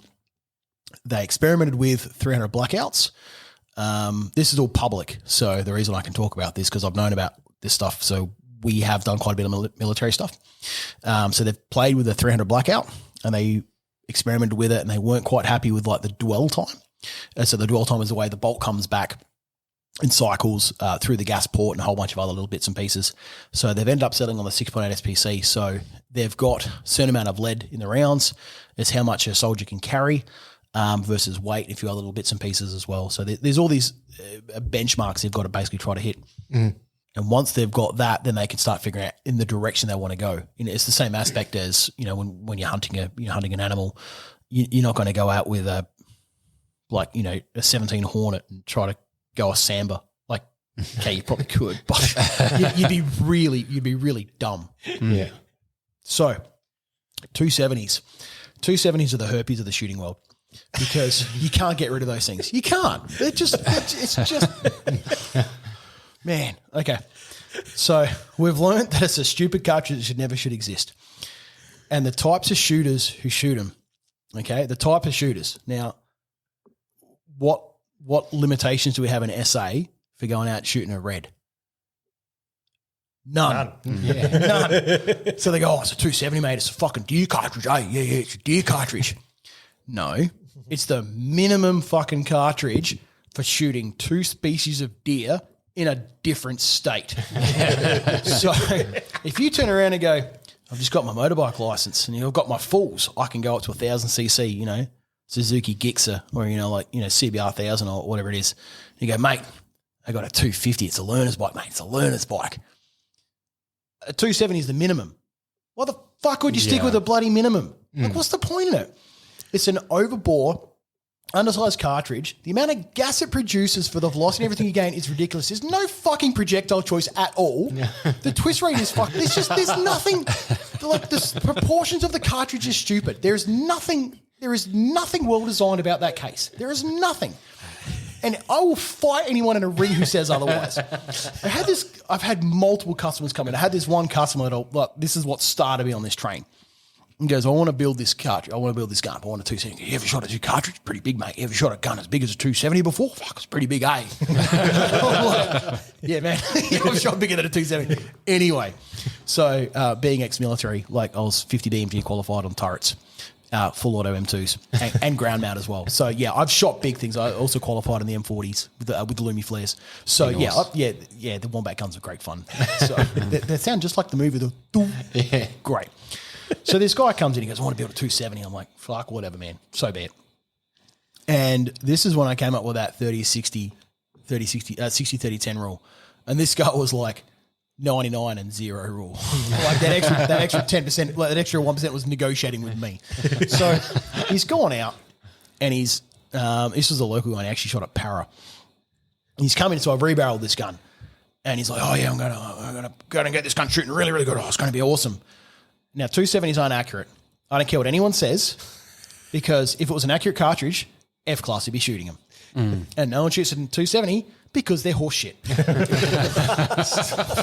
So this guy's gone, build me this 270. So he's gone away, and about, would have been almost a year later, he's come back in the shop and he goes, mate, he came back in a couple of times for a few other guns, and he's come back and he's like, mate, the 270 was pretty good, man. So what I've got, he's brought out all these papers. He had this fucking folder. He should have brought a photocopy machine in. He had so many of these things. He's brought these test targets, these big manila ones.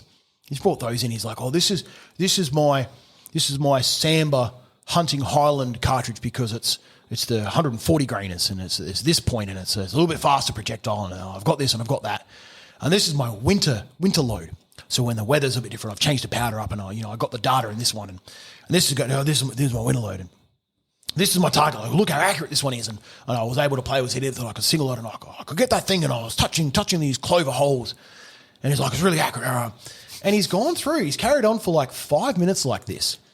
And he started laying them out. There's a counter this size. And he's just started laying out all these targets. And I'm like, cool. Like, happy days, man. Like, what? So how many of you have you shot this thing? He goes, oh, no, I had to get all the load developed. So I shot the barrel out. I need another barrel. And I said, you know that the load's going to change just a little bit, like nothing major. We use the same reamer. We can use the same contour. He goes, oh, no. Well, I want to get a little bit lighter. I want a slightly lighter contour and I want it a little bit shorter.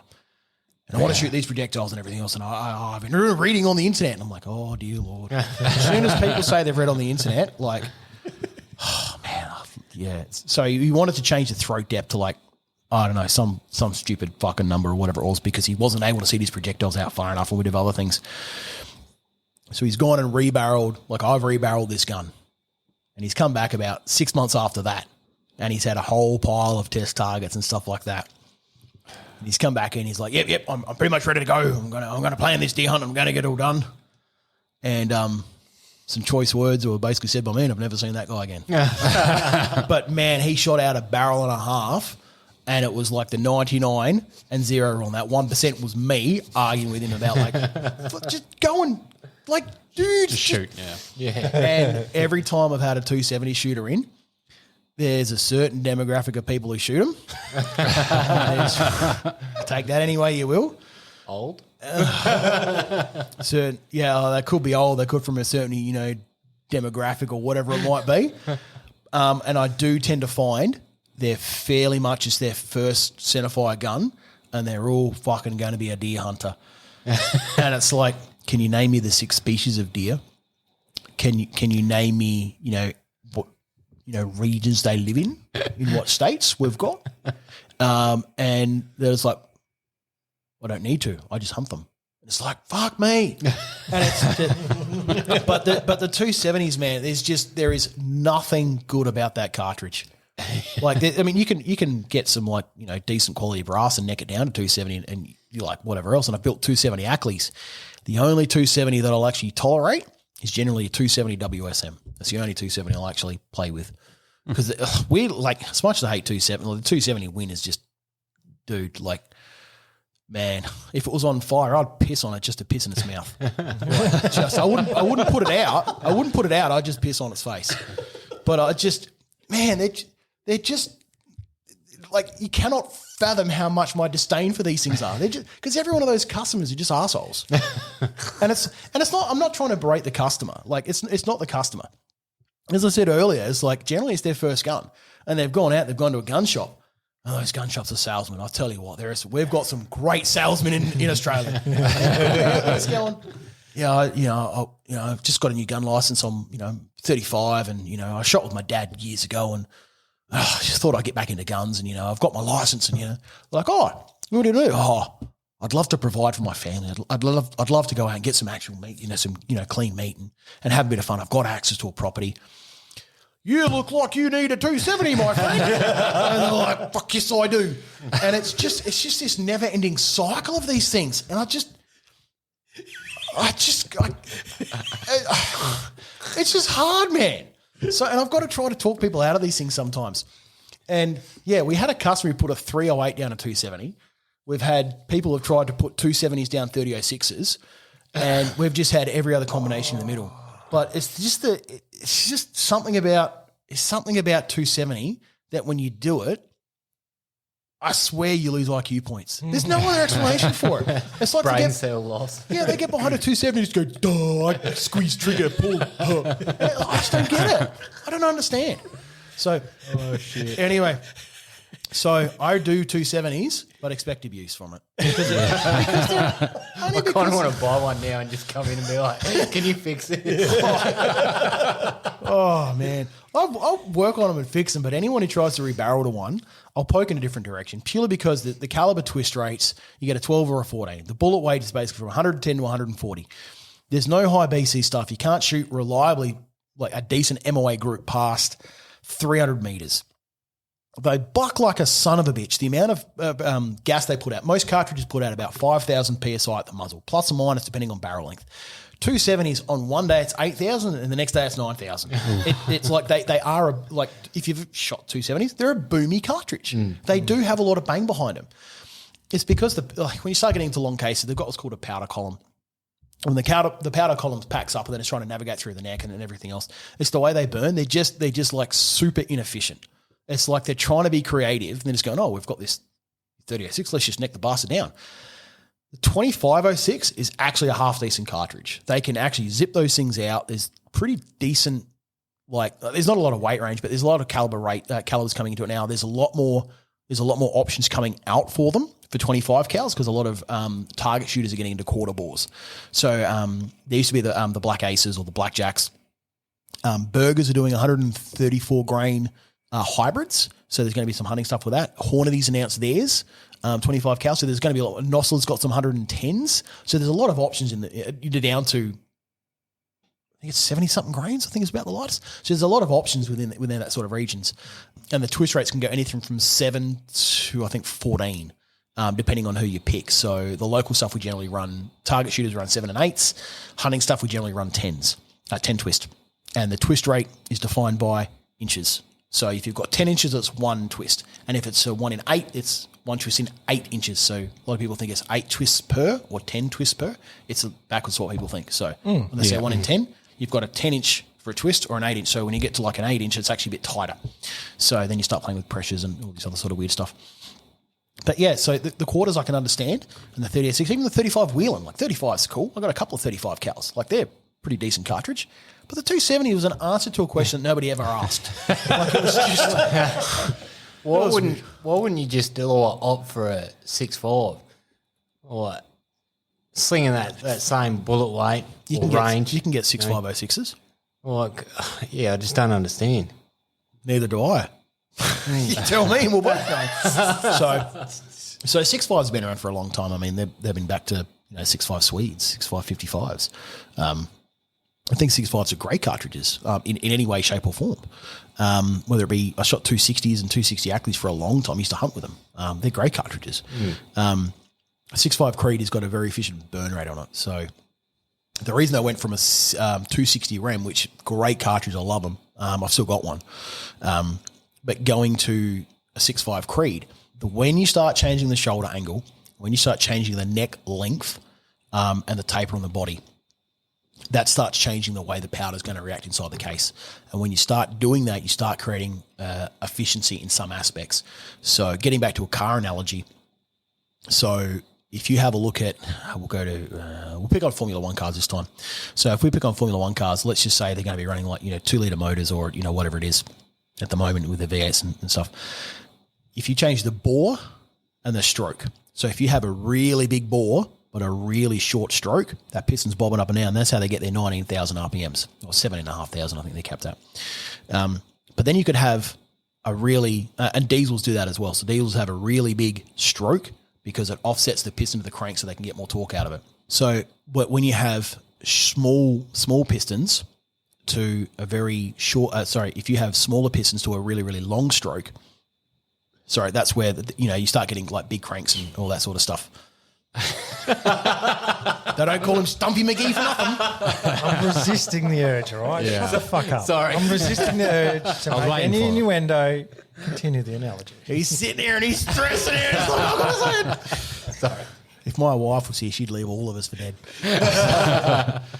So when you start changing the bore and stroke, so it's still going to be like a 2-litre motor, but the bore and the stroke changes. Yep. So you can change your efficiency and change your burn rates. So you still got the same amount of fuel, same amount of oxygen going in and still doing its thing. But once you start crossing, certain RPM ranges like 52,500 and 5,250 RPMs, I think it is, that's when torque starts taking over. Horsepower, because inertia of the crank starts taking over. So they want to stay within that limit. So even when they're changing gears, they don't ever want to drop below that. That's why motorbikes are also very, very peaky because they don't want to do anything lower than 5,000. Mm-hmm. With diesel trucks, just like chug, chug, chug. I cruise at 900 RPM because chug. So, and that's the way it sort of works. So when you start playing with efficiency of cartridges is where you start changing things around. So they found a way to make it more efficient to get a projectile at the same velocity within a margin of error by changing the shoulder angle, changing the neck length, changing the body taper. So they can run it shorter with less powder and still get the same velocity out of it.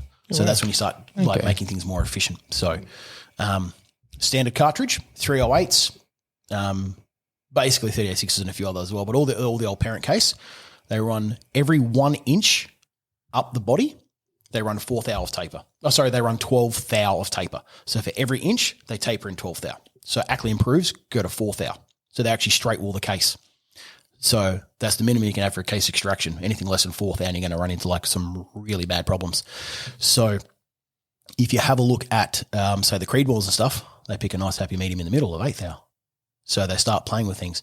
And also their shoulder angles go to 30 degrees. So what they've actually done is when you've got your taper and your shoulder angle, you've got 2 different ways you can do it. So with an Ackley Improve, you get your neck, you get your shoulder junction, and you move the neck and shoulder, you move your shoulders up and you flatten them out to 40 degrees. So what some of the other cartridges do, Creed will sort of do it to some extent, but a good example will be like that I'll pick on will be a BR because it's got a very, very long neck on it. What they do is they pick their shoulder to body taper and bring it down, and they pivot from there. So they're actually bringing the neck, they're bringing the shoulder down by giving it longer neck. So we understand what's going on with that. Mm-hmm. So you can either pivot from the neck and the shoulder junction and bring the shoulder up, or you can pivot from the body and the shoulder junction and bring that down. So you've got a longer neck. Okay. So there's 2 ways you can go about it. So by changing that and bringing that shoulder down, you have a look where that you guys play with gas axes like oxyacetylene torches. You turn them on, you click go on, and you've got the little cone, the flame. Mm-hmm. Now you've got your shoulder angle. You follow those and you watch those go over. You watch where the peak of that flame burn is on like a really slopey case, like a 308 or a 260, and you Creedmoor. And you look at the neck length. You look at where that crosses over. You reduce your throat erosion. It's called your flame front. Interesting, isn't it? I didn't know that. There you go. There's That's a good one. Serious knowledge behind this desk. It's not this side of the desk either. It's on the other side. On the other side. So that's when you start playing with things. So and also the body taper works on your extraction.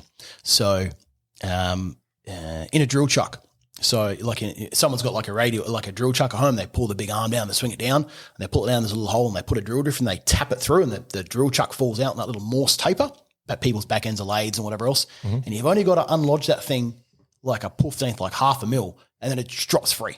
And you can sit there and you can never pull it out when it's tapered. So on your bolt, you've got primary extraction and secondary extraction. So there's 7 functions of the firearm. Primary and secondary are basically a combined feature. But the primary extraction, if you pulling that bolt handle up, you've got to have enough force and rotation backwards to unlock that case. And if you don't, that's when people are like, bang, oh, it's a sticky case. It's not a sticky case. You don't have primary extraction. So you've got to start working through that. So if you've got a really slopey case, they extract really, really easily because they're, a bit flatter. They don't lock as hard. If you've got a straight wall case like an Ackley Improve or BR cartridges or anything a bit more straight wall, you can come across some issues sometimes. Mm-hmm. So you've got to start tightening your tolerances up and things like that. So there's little things you got to look for. Okay. Wow. So that's where the 4th hour minimum comes into it? You're talking about 4th hour for headspace? Is it angle per inch or whatever? Okay, yeah. The minimum man is 4th hour per inch. That's anything less than that, you're going to start. It's going to start getting really, really hard to get that case out because brass is going to be elastic and expand and stretch. Anything more than that, I've played with them up to like 3 thou, and it almost looks like a straight cylinder. And you've gun's got to be on point to do that. You can do it, but it's really got to be dialed in. Your extractor claw comes into play. So a good way to test it is if you've got the tickers, you pull your bolt out, you put your brass on, you push it on your ejector, and you wiggle it. You'll actually feel it go in and out of the extractor claw. You're going to lose about 0.5 millimeter there.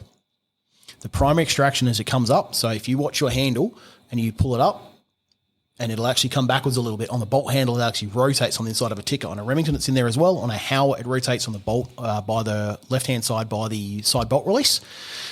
When it goes up, you'll actually see it cam back. Okay? You need minimum of 2.5 millimeters of drawback on that stroke. You have to have minimum 2.5. If you have less than that, you're going to have some serious fucking problems. And that we fix that a lot. Remingtons are renowned for it. Tickers are generally pretty good. Howards are excellent. Howards are really, really good. People rag on them, but Howards are pretty solid. Sweet. So don't say that. Don't tell him that. I've got a 223 in AI and a 700 action. Do you get sticky bolt lifts or sticky extraction sometimes? You pull it up and you're like, oh, it's a little bit stiff pulling it out.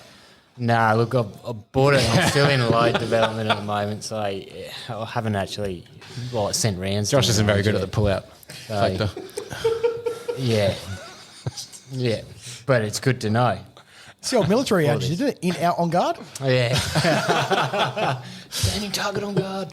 Yeah, stuff like that. He's just happy it's still stiff when it's pulling out. There we go. Sorry, I had to put one in there. So, fuck's sake. You took it too far, man. Ackley's quite popular. Yep. So if they run into those issues, surely there's a better cartridge to go to instead of just improving one. Okay. Super LR.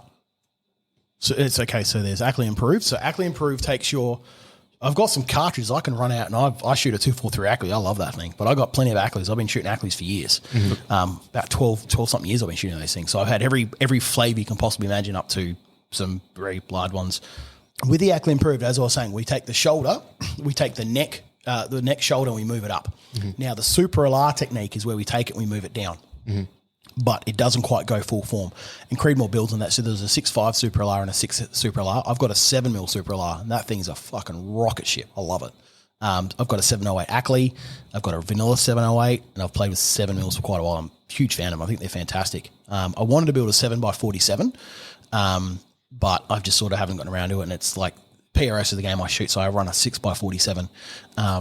So it's not something that is common, but I think a 7mm is a really versatile caliber. Mm-hmm. Huge fan of them.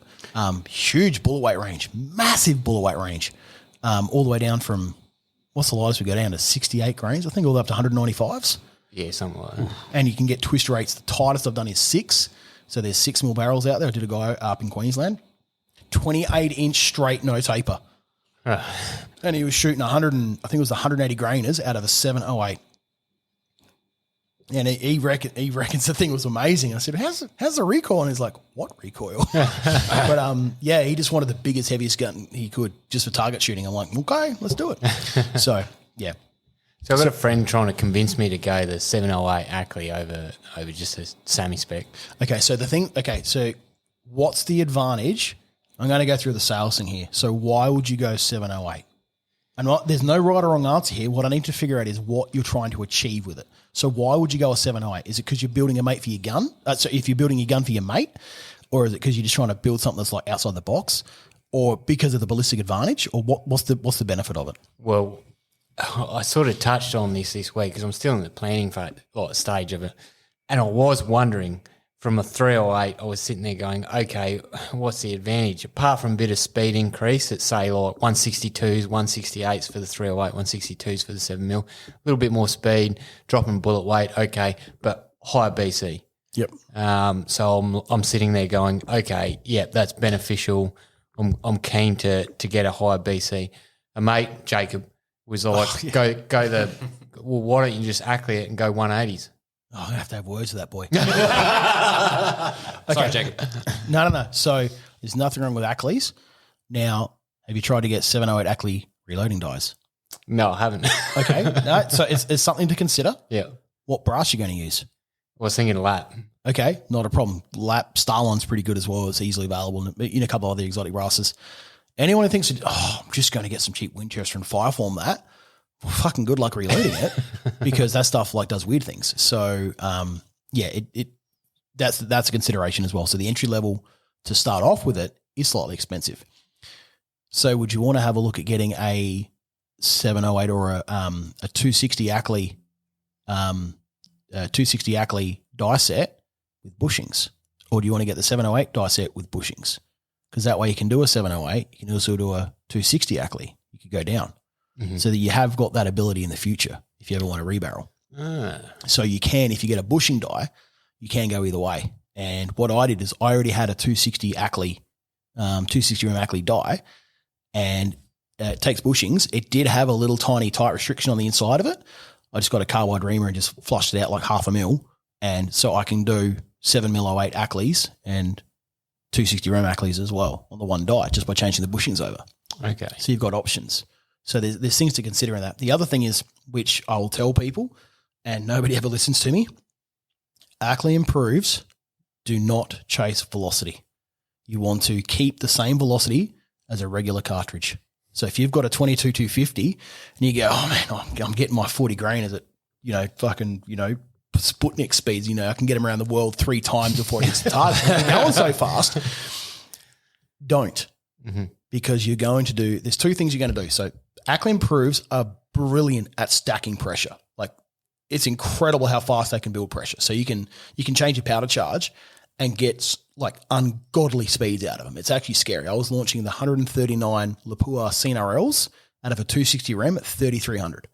And like I should never have been pushing them that hard, but it didn't destroy brass. Don't know why. But primer pocket's still reasonably okay after like 5 firings. It started to loosen up on the 6. But man, that thing was fucking roasting. And it should never have been that fast, but it worked. So what I've been doing over the last couple of years is I've got I love this. Hang on.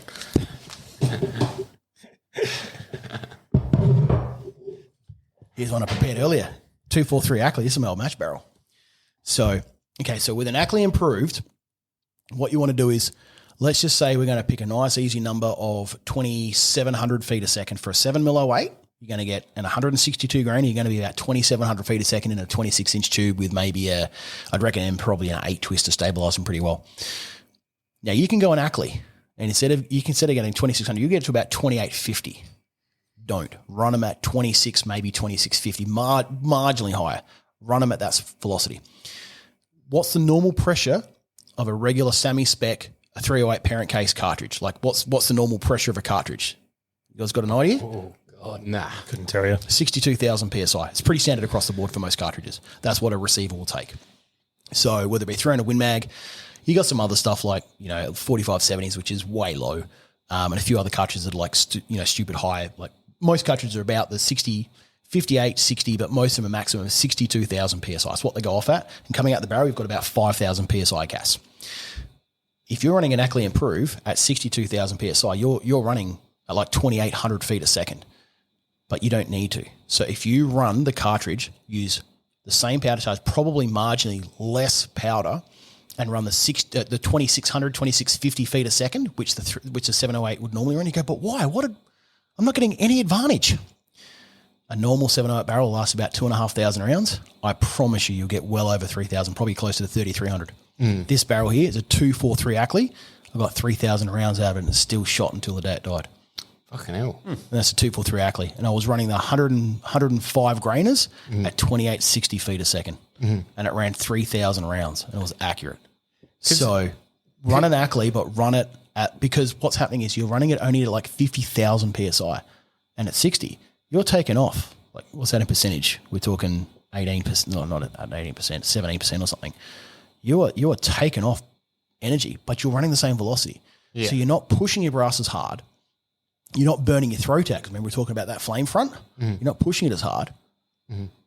So, yeah, you can stack it up if you want. You can make a couple of hotter rounds. But you could almost gain as well with the Ackley. I'm presuming because you're doing the whole neck shoulder shift, yep. Neck shoulder shift and getting to run those longer projectiles, you're making it up in your BC.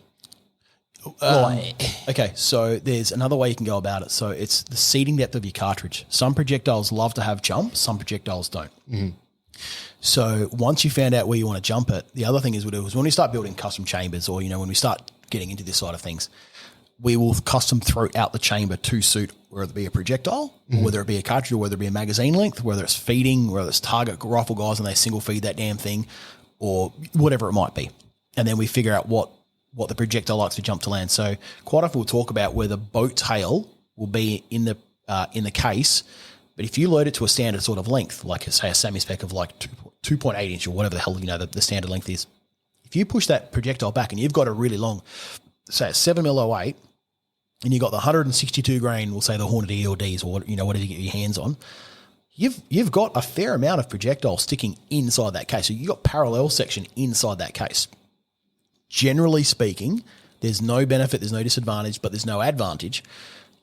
It can go either way. Some people say there is, some people there isn't, but I can't find evidence either way. Pushing the projectile further out of the case, so where the boat tail, like the parallel boat tail, is above by about a millimeter above the neck shoulder junction. You know how you get a donut in your case? You've ever had that? Like where you've got your case and then it goes down. The case goes in. It's got this little weird sort of donut. Sometimes you're trying to seat a projectile and you get a little jammed. Happens when you start moving brass around. If you get a 308 piece of brass, move it down to 7mm, you get this like weird donut on the inside of it. Anyway, sometimes when you're seating a projectile, you get this weird little lump in it. And if you're able to machine that because you've got an inside neck reamer and you want to spend $1,000 on that tool, fucking have at it. Awesome, because I'll sell you one. No, you can actually go to Stuart Elliott. I think he sells inside neck reamers for like a couple of bucks, but you got to buy the little tiny hand lathe thing for it. And then you do it like 300 times by hand. And like you'll pay a Sherpa to do it for the rest of your life. You'll never do it again, trust me. So if I can buy a Gucci piece of gear, I will. So by pushing the projectile further out of the case, you're doing two things. The bullet is only resting inside of the neck, not the junction. So you've got no tight constriction and no anything else. And you're maximizing the amount of powder that can be in a case because you're giving more options. If you can slow your powder down, instead of running, say, 2208, if you can run 2209 powder, well, you might even be able to go to like 2213 shortcut.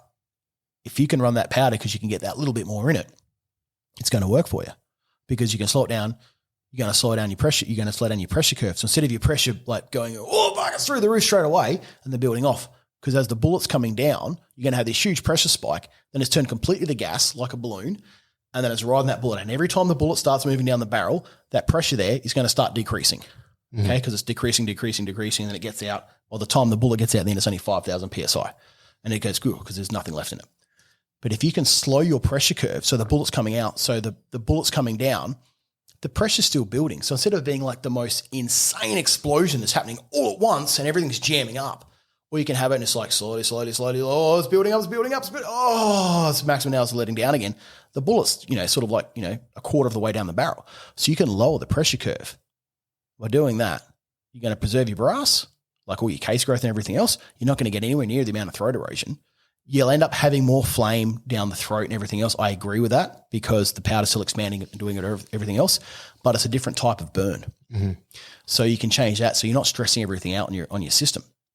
So by running an Ackley Improve at standard velocities and changing the amount of powder you're using, you can really gain some advantages from it by doing it. You can stack it up and you can hot rod the damn thing and you can put any powder in there you want. You can run it at if you want to get close to 3,000 with this 28-inch barrel, you get close. You'd be about 29.50 maybe at most. Mm-hmm. You can probably do it. Mm-hmm. But man, that thing's only going to last you 1,600 rounds at most. I shoot 3,000 to 3,500 rounds of centerfire a year. And if I can maximize my life, I will because I shoot enough and, as it is. So I don't want to have this barrel that only lasts me 1,500 rounds. Yeah. I still have to buy barrels. I've still got to buy powder, primers and everything else. It's I can't ring up OSA or Nitro and hey, can you sponsor me a free pack of Promise. Say eat a dick. So I'm not going to get shit out of them. So, I get to screw it together myself and that's I still got to buy stuff. Yeah. You still got to buy my gunpowder. I don't get discount. I buy my gunpowder from Sarah because I know the guys there, and I don't get discount. I buy a lot of it, but it's the way it goes. Occasionally, I get a discount on a couple of things here and there. But yeah, at the end of the day, I'm still buying stuff. I'm still just a regular customer. With two things here. Obviously, you're restricted with your seating with your mag. Correct. Well, if you're pulling it out, I don't know what the issue yet. I was looking at a 700 action with AICS mags. Yep. And maybe just Dremel them out. So try and push it out as long as I can. Yep. But the other thing, the big question is if I go to a slower powder, will that change the recoil impulse a little bit? It absolutely will. So for the better. Yes. Yeah. Now, how much experience do you have behind different cartridges and the way they recoil? Yeah, a little bit. Okay. So you're able to sit behind one and pick powders or pick bullet weights? Yeah. Okay. Then you'll notice it. Absolutely will. A lot of people can't. A lot of people can't pick blind test between what brand of muzzle brakes I shoot, but because I shoot so many different cartridges and I shoot down the club, and a lot of guys can. But generally speaking, I can pick between different bullet weights and even pick velocities. Not pick the number of velocity and go, oh, that one's a little bit hotter. That one's definitely softer. And you can pick them within sort of 100 feet a second. It's quite surprising how good some people are. A lot of guys in the club are better than I am, but a lot of guys can pick them. Yeah. When they're faster or hotter and whatever else. And some guys can pick them 50 feet a second change. That was a weird one. And they look at the chronograph and it's gone up 50 feet. It's fucking incredible how they do it. Yeah. Same with muzzle brakes and stuff like that. They'll say, this brake's definitely better than the last one. So that's how we've started going back to earlier. That's how we start developing muzzle brakes and how we're trying to develop things. So we get a lot of user input from that. Yeah. But yeah, you will notice the way it shoots. So you'll have a slower push. Mm-hmm. Someone's punching you. They're going to punch you in the arm. They can hit you. They've only got X amount of energy, but they can do it really, really slowly and push you, or they can just do a jab. The jab's going to suck. It's going to be the same energy, but you're going to wear it differently. Mm-hmm. And it's exactly the same with a rifle. So if you can change that, you can technically have a lot of firearm. Yeah. Your gun can carry and weigh less when you hunt with it. Yeah. So if you have a really hard shooting, like a 378 Weatherby, and you want to get punched in the face from it, God bless you, have at it. I will never do it.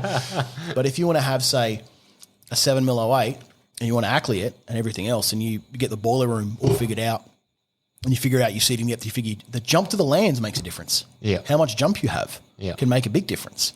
So there's all sorts of other things that can go with it as well. So when you start trying to build I guess what we'd call a target rifle or something that's a little bit more exotic, we start playing with seating depth and throats. Even the angles can make a difference. Then you will notice some things happen. Mm. But for the average Joe Blow, they're just going to sit behind the gun and squeeze the trigger and go, wow, this is a really nice soft shooting gun. And then they'll shoot an off the shelf, I'm going to pick on Howes now. They're going to shoot an off the shelf Hauer in 6.5 Krieg and go, this thing's a fucking dog. This is terrible. And then they'll go and shoot someone else's really nice, custom built 6.5 Krieg. Well, they're like, this thing's amazing. This is so, I see why you spend so much money. And so you've got to start learning how to play with things. Yeah. So that's why we'll go through the process of trying to build a custom gun for someone, because if they're going to dedicate the money into building something, I'm going to give them the time to make sure they have the best possible thing for them. Mm-hmm. I don't want to build a gun for your mate. Because your mates are going to, these fucking clowns here are going to go, should have bought a fucking hell, mate. And this guy's going to go, yeah, it should have been a 270 Harris. So, yeah, you're really going to have to build a gun for what you think. And as much as Jake wants to give you advice, go for it and live and learn. But get trigger time behind different guns. Figure out, one, a gun that's going to fit you. Whether it's going to be a chassis, a composite stock, what sort of composite stock is it going to be? There's plenty of choices out there. Some guys still love wood, wood laminates, whatever else you want to go with. That's fine. Have at it. I'm all for them. Yeah, no. So it's different for every person. So yeah, there's plenty of ways we want to go to it. And then we want to say, well, if it's going to be a carry gun, we want to try to keep the weight a little bit more rear, so it's a little bit more nimble. A good explanation of this is carrying a broom. You can have the heavy end of a big broom, carry it around. You can play that thing like a gun all day. Now put the heavy end out there and you move it around. It's like, whoa, it's moving around. So we want to the broom still weighs the same, but it's where we run the center of balance. So we want to. That's when we can keep. You can hold a beer at arm's length for a minute or two when you're out there with your mates, but you hold it in your chest and you're drinking it really close to you because you can hold that all day. And it's the same with building a hunting rifle. So we can potentially get a 26-inch barrel with a skinnier contour that's going to move and balance better than a 24-inch with a slightly heavier profile. So you can make the move a little bit better depending on how you want to go about it. But some guys go, I really want that heavy one because I'm always doing a 3-shot string and I want that little bit of extra meat in it so I can heat soak just that a little bit better. All right, so we'll start playing with it a little bit more. And then goes, well, I want to do that, but I really want to get the weight out. Fluting might be an option. There's advantages left, right, and center on that one. I'm not opposed to fluting. We quite often flute. I don't like fluting factory barrels because they peel like a banana because of the skin on the outside of them. Hows do it pretty good. You can flute those, but Remingtons and Tickers, they peel. They're a pain in the ass. You actually see them bow. So we generally only flute aftermarket barrels. Whether it be spiral, you guys have seen a spiral flute, which I've done. We've done straights here, all sorts of, you can get broken, interrupted, all sorts of cool things. And the factory, I think it's a factory Seiko. It's only got a flute. It's only about a 6-inch length, I think, at the sort of the front. There's a really small section of fluting. I think it's the Seikos that do that. I can't remember. Anyway, it's one of those barrels. So there's all these different ways you can do it. So they're keeping all the heat in for heat saturation, but they're taking that weight because that's just that last little bit for movement because that's where the mass is. So what they've cut out there, they've added a little bit further out. So they've bought themselves an inch by taking it out and it still moves the same. Like a 24-inch moves like a 23. So you can start playing with things. So you've really got to figure out how you're going to carry it, what you're going to do with it. You're going to carry it low, you're going to carry it over shoulder. Because if it's over shoulder, you don't want that muzzle above your head, anywhere near it. You want it, generally speaking, about the level with your ears. Because if you're building your head down, you're trying to get under something, like a tree branch, and the last thing you're going to do is banging it everywhere. So whereas a lot of guys will carry low, so they'll actually sling it and they'll always carry it low. How do you want to do it? So we'll have to go through that and figure out what people are going to do. Or is it going to be one of those things where you basically get it, you walk up to a blind spot and you sit there and you're glassing for 4 hours, at dawn and dusk. And okay, that's fine. And it might be a heavy ass gun. Are you driving most of that way and then walking the last 100 meters? Or you're driving to a spot and you're still walking 500 meters up a hill? I can walk 500 meters, but up a hill, I am not built for that. So you've got to start figuring it out. So, building a competition gun to building a hunting gun is two very different animals, especially with clearances and tolerances on the inside. As talking about magazine length, because you want that thing to feed. That's priority number one. If you can't get lead in the chamber, it ain't going to work. Yeah. So that's always a priority. Yeah. Did that answer some of your questions? Yeah, sure, yeah. Definitely. Did the hamster in your head stop for a minute there? Like, holy shit, what is happening? No, I've followed it pretty well, and it's given me some things to think about. Yeah, definitely. But yeah, 100%. It leaves me actually going, do I want to go Ackley or just Sammy Speck? He's not going to sleep tonight. Nah, it's over. You've just done him for the next 6 months. You've done him in now. Yeah, pretty much. Now he's going to buy 3 different rifles just to try and find that one. Another 3 months of procrastination. At the end of the day, it's good you can come in here, have this discussion with Nick, and he's probably set you on a better path. But you've asked questions because there is just so many variables when it comes to customizing. And I think just in that short section of questions back and forth to Josh and trying to establish exactly what he's trying to do, you've shown that, you've got the expertise and knowledge to set him and make him, even if you're not convincing him, you're making him think about some other things that maybe he hasn't considered. So I think that's pretty excellent. There's always going to be something I miss, and he's going to come back. My mate told me this because we read it on the internet. I'm like, yes, you did. If you want to go down that path, we'll happily go down there. So, I mean, it even comes down to, what sort of trigger you want. You want a flat trigger? You want a straight trigger? You want a 2-stage? You want a single stage? You want a flat? You want a wide one or a skinny one? How much over travel you want on it? What are we gonna set it to? Your first stage, your second stage? Like, how's your safety functioning? So you want a light safety or a heavy safety? You want it like really big and obnoxious because you carry with a load around in the chamber, you put the safety on, or do you carry with a bolt up? Like, what are you doing? So, I mean, Just depends on who you're hunting with. Because like us three, when we go out, I'm happy for everyone to, and I'm sure the other boys are happy to roll with one in the chamber and safety on. But if we're out with other mates, it'll be bolt up or nothing in the chamber. Yeah, carry empty. So it's different for every person. Mm. So if you've got a group that you hunt with or a property that you go to and you know what's happening, that's fine. So these are other considerations. So because there's a lot of bench resters do not carry safeties. Most F classes that I'm aware of don't carry safeties. A few guys, PRS guys do, some guys don't. The majority of guys do carry a safety. It's been the bane of some people's existence because I've seen those things being knocked on because the way they cycle the bolt, they flick it up and keep their finger on the back of the bolt shroud and they actually push it forwards with their thumb on the middle of the bolt shroud and then rotate their hand back down again because we don't, what we call choke the chicken, we don't actually grab the stock. So we actually do it and we do a finger grab on the side because it puts the hand in a normal position. The amount of guys that are pushing it forward, they tag it with the middle part of their thumb and actually turn their safety on. And you watch how quickly those guys know. They'll go down, they'll click, and they'll just flick that safety. It is incredible how well they do it because they'll get it and they'll pull it back. So as they're pulling it up, they'll tag it with their thing as they're pulling it back. And when they push it forwards, they haven't put it back on again. And they'll go to tag it and they'll do a thing like, bang. And they're quick at it. And most people don't even know they've had the safety on. Mm-hmm. Like a spectator wouldn't even know. Yeah. But halfway through a stage, someone was like, you took an extra 2 seconds on that. And, I knocked the safety on. And then the next stage, they're doing it. But yeah, I've done it. And I've rolled without a safety as well. I've done both. And my last gun, I actually had the safety off. I took it off. There's no rules or law that says you have to have a working safety. There is for importation, but there's nothing in the law anywhere that says you've got to have a working safety. Mm-hmm. So we take them off. But at the moment, because I've got an aftermarket Timney, and I'm like, okay, well, I can take the safety off. I've just, you know what? I'll leave that prick on there because warranties and all the other cool things that go with it. So I just leave it on. Mm-hmm. And I've just learned to manipulate my hand a little bit differently. That'd be pretty cool to be that fine-tuned and finesse that you just know when you've knocked the safety on you.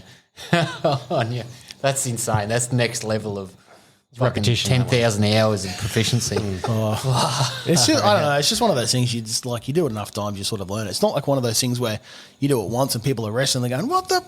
There's a video of me. I was shooting. I still to this day don't know how I did it, but I got my bolt to decock. The actual bolt head rotated and it decocked mid-stage. And when I had my stock there, I'm like, what the hell? This was killing me.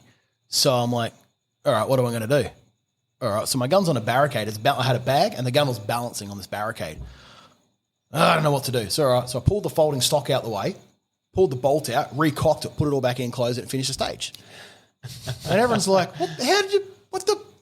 why? I'm like, I saw it was decocked. So I pulled and worked the system and I didn't really have a problem with it. But that's just something that some of us do. It's like, but in hunting, sometimes you guys do some stupid things like, how the fuck did you know to do that? And they're like, oh, that's what we do in hunting. Yeah, it's in the moment. You get lost. Yeah. So there's a couple of things that you guys just sort of, you would take for granted. Just the way I was explaining, carrying things about where they carry their rifles, or some guys when they use hearing protection, whether it be electronics or whatever it might be, or there's just certain things in the way you guys move and manipulate, setting up on tripods or when you're glassing an area or whatever else. Old military thing is you always look from right to left rather than left to right. Yeah. To pick things up easier. Yeah. And it's like everyone's nodding their head going, yeah, we know. I guarantee there'll be someone out there who's like, what do you mean you look right to left? You look left to right. It's like, no, when you scan an area, you start at the bottom and you go from right to left. The opposite of reading, yeah. You go back up and then you move up. You don't come down because it's breaking your training. So you're picking up on areas. And the other thing we notice is a lot of people who shoot left-handed shoot better because they have to focus on fundamentals. because it's so unusual for them. They shoot left-handed and they fucking shoot better grips. It's weird. Happens. Wow.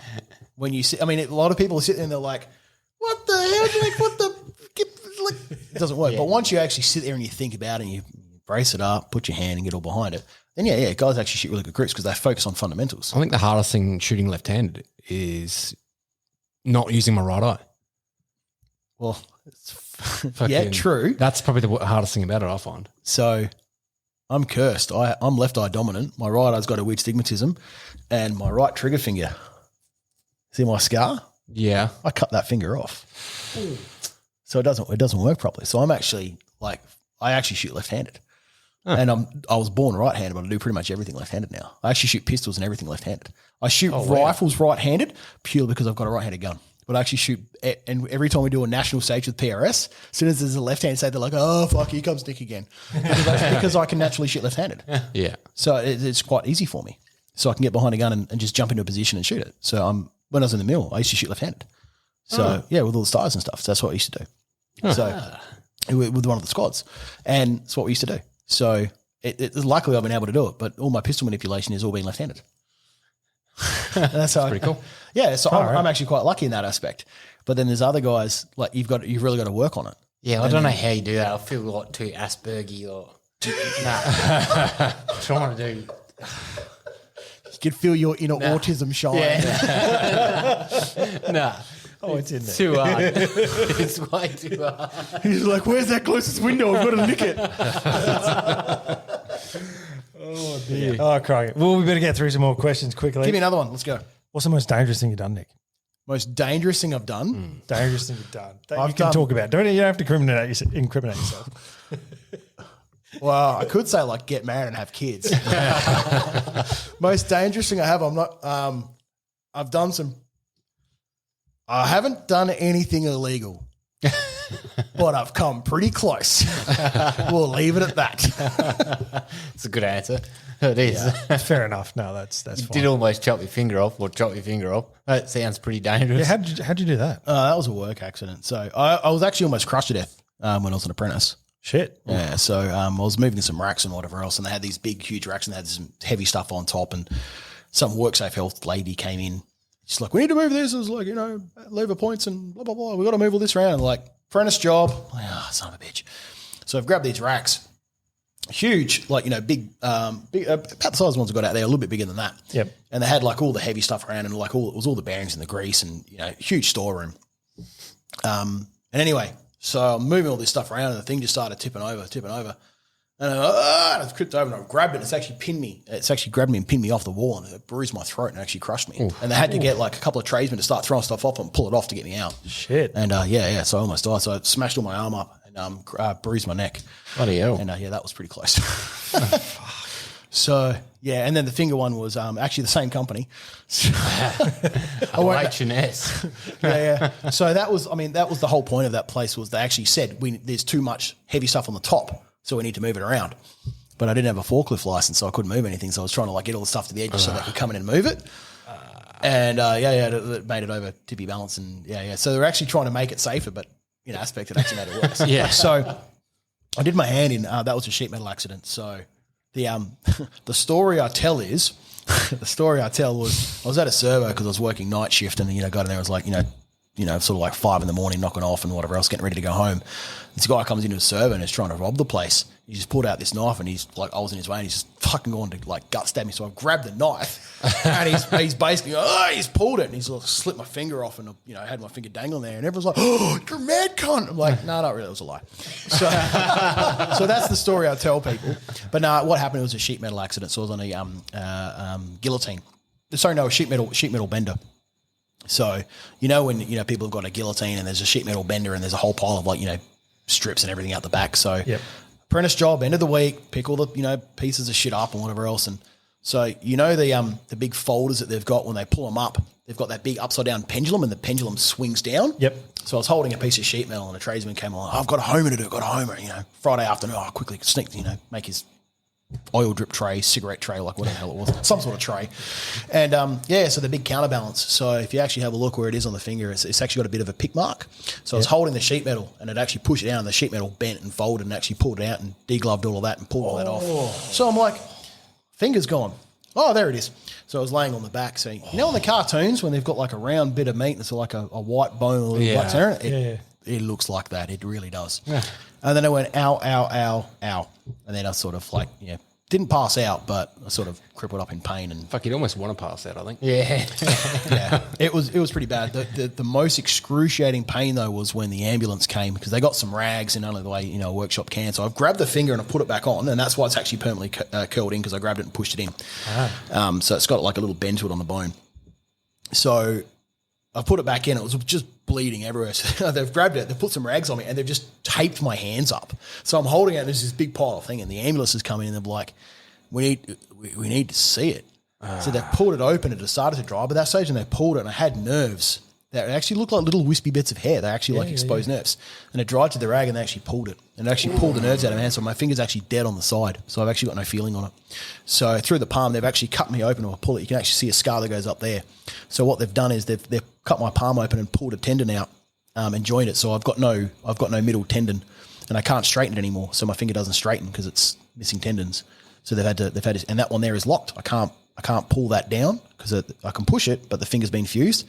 And that one there, I can bend the tip independently, but I'm thinking about bending the knuckle because I've got no tendon there. They've actually stretched that out and pulled it out because when it got cut, it came back down. So they've had to grab it and pull it out. Oh yeah, and they could only fuse it up.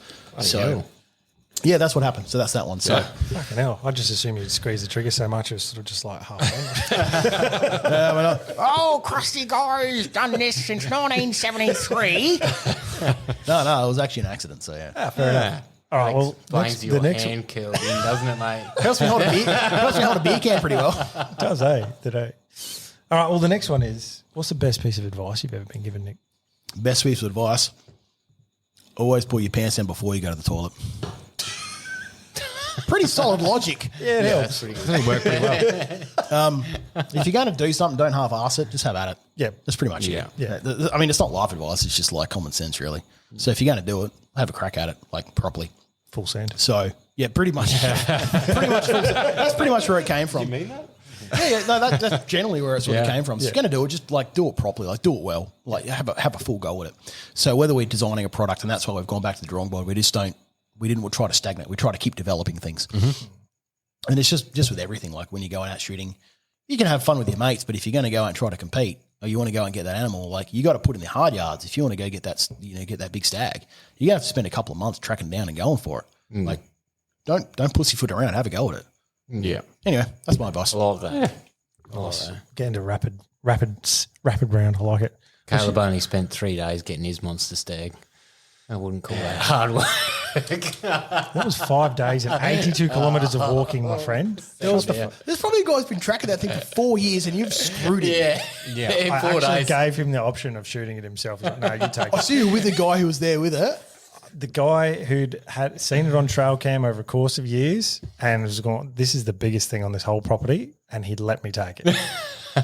Wow. I gave him the option though. I said, here, have my gun, fucking shoot the thing. He's like, no, you take it. I'm like, you serious? He's like, no, it's yours. So what does Cox like taste like? How else would that have happened?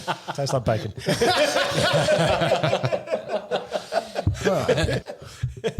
Man, I cook bacon and eggs for my family on Saturdays. It's never going to be the same now.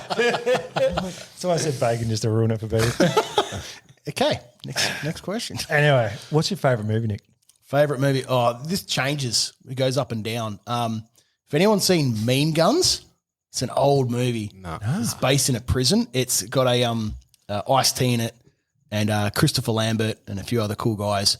And it's about this mafia, and they're in this they work for this thing called the Syndicate. It's like the mafia, and there's this giant prison in the city that's opening up, and the Syndicate, because they've got so much sway, they've got all their hitmen from around the country and saying, it's the only spot where they can meet, that's going to be safe and right before the prison's open.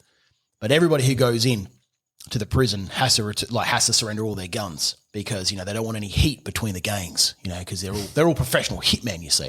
So they've gone in there, and Ice-T is one of the big bosses. They call him Moon, and He gets in there and he's like, all of you have betrayed the syndicate. One of you might have snitched. Some of you might not have done enough, but all of you are in here for a reason. And he's like, so we're going to play a game. We're going to see who the most dangerous guy in this room is. And they get all the guns that they've just confiscated off people and they just dump him in the room. He's like, all right, last man standing.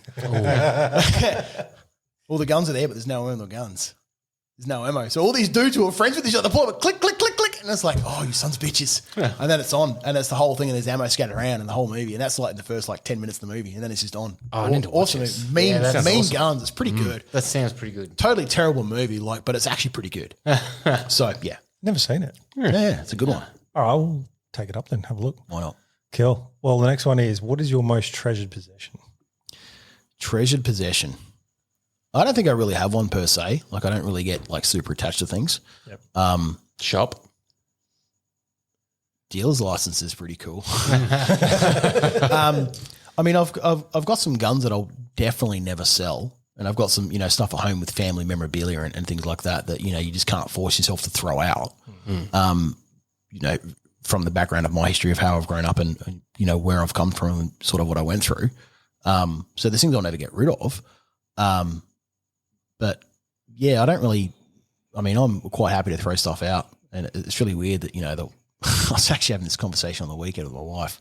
I was like, "This is pile of stupid clothes. We're never going to wear it. Get rid of the damn things." And he's little tiny socks, and she goes, "Oh, I'm going to donate them to Goodwill." And they've been there for weeks and weeks and weeks, and we didn't yell at each other, but we had a stern conversation about just throwing them out. And she's getting attached to those things, and I'm just like, just get rid of the damn things. It's like these little tiny onesies we're never going to use again. We're not having another kid. It's like we've got three of them. We're never going to. I'm like, yeah. So I don't have prized possessions per se, but there's definitely stuff I'm somewhat attached to. But The 30-30 sounds pretty cool. oh yeah, there's that, and there's actually my first gun was a 45-70 lever action Marlin. I'll never sell that. I'm going buff hunt with that end of the year. Up in Northern Territory. Yeah. Getting a big buff for that one. I'm going to try. So, yeah. So, I mean, there's a couple of things like that. There's some other stuff like my Trana. I'll never sell that. Yeah. I mean, just because, first car I ever had and I'll rebuild it someday. So I brought it in the workshop. I'm like, I got to start rebuilding it. I was like, man, I'm always so busy on weekends working. I just don't have time. Just things like that. So, nothing specific per se, just typical bloke stuff. Yeah. Do you find that because the car is in the shop, that when you're in the shop, you don't want to work on it because you're in the shop, so you might as well do something in the shop? Oh, that's exactly it. Man. It's so that makes scary. sense. Because I know that I'm going to have to move a couple of things. I'm going to have to wheel it out, and it's going to take me 8 hours to do that one thing. I'm going to have to jack it up and have to change the springs or coils or, a whole bunch of other stuff. It's had a lot of work done it. It's had a huge amount of work. There's a lot of things that have been done to it. But in order to replace some of the other things I need to do, I've got the spare panels and seal panels. I've got the rubber kits from Rare Spares that I've had for 6-7 years, and the seat rails and stuff like that. And it's I know what it takes to do one thing at a time, and I commend people who can go out and dedicate their time and build a cool car, or they're always in the yard just making really nice front yards, and they paint their house, and they take a lot of pride, and I'm really happy for that. But I'm going to break this back to a 60-30-10. I know I'm not at the top of my game. I'm trying hard to be a better gunsmith. There's some things I'm not good at, and I'm trying. And then we're manufacturing. We're trying to create better products, better components. I'm always researching and learning information as cartridges as much as I can, because the day the 7 PRC was announced, everyone's ringing up going, I want a 7 PRC, I want this, I want that. And it's like, fuck, they just announced the thing 4 hours ago. Give me a break, man. You got a REMA yet? I'm like, they don't even have fucking standardized specs for it. Shut up. So, I mean, I've always got to wrestle with that. And then, something comes out, I've got to stay on top of the game. So there's always something about that, and whether it be researching, even just to scope theoreticals and just having to know stuff. So it's really hard to keep on top of things. So I mean, I'm going to go back tonight. I'm going to be on the couch. I'm going to be reading what's going on in America. What gun stuff is launched. I'm going to read the latest SAMI specs when stuff comes out. When the 400 Legend came out, I was already on that. The day it came out, and I'm already speaking to a guy who's going, "What do you know about the 400?" I was speaking with Manson Remus. I was speaking with Brad. I'm like, what do you know about the 400 Legend? He goes, you too. I'm like, I'm just trying to stay ahead of the curve, dude. He's like, all we know is what you know. They've announced it, and that was the way it was going to go. So there's all these sorts of things that we've got to try to stay on top of. Yeah. So it's very, very hard for me to dedicate. I could stop doing what I'm doing and say, right, every weekend. So every, Saturday, Sunday and Monday, I'm going to be pulling that car out. And by the end of the year, that thing's going to be finished. I'll have another 20 grand spent on it. The thing will be resprayed. And then like all the panels will be, squared up and done properly. And then, I'll clean all the discs up and, put the motor back into it because it's currently out right now.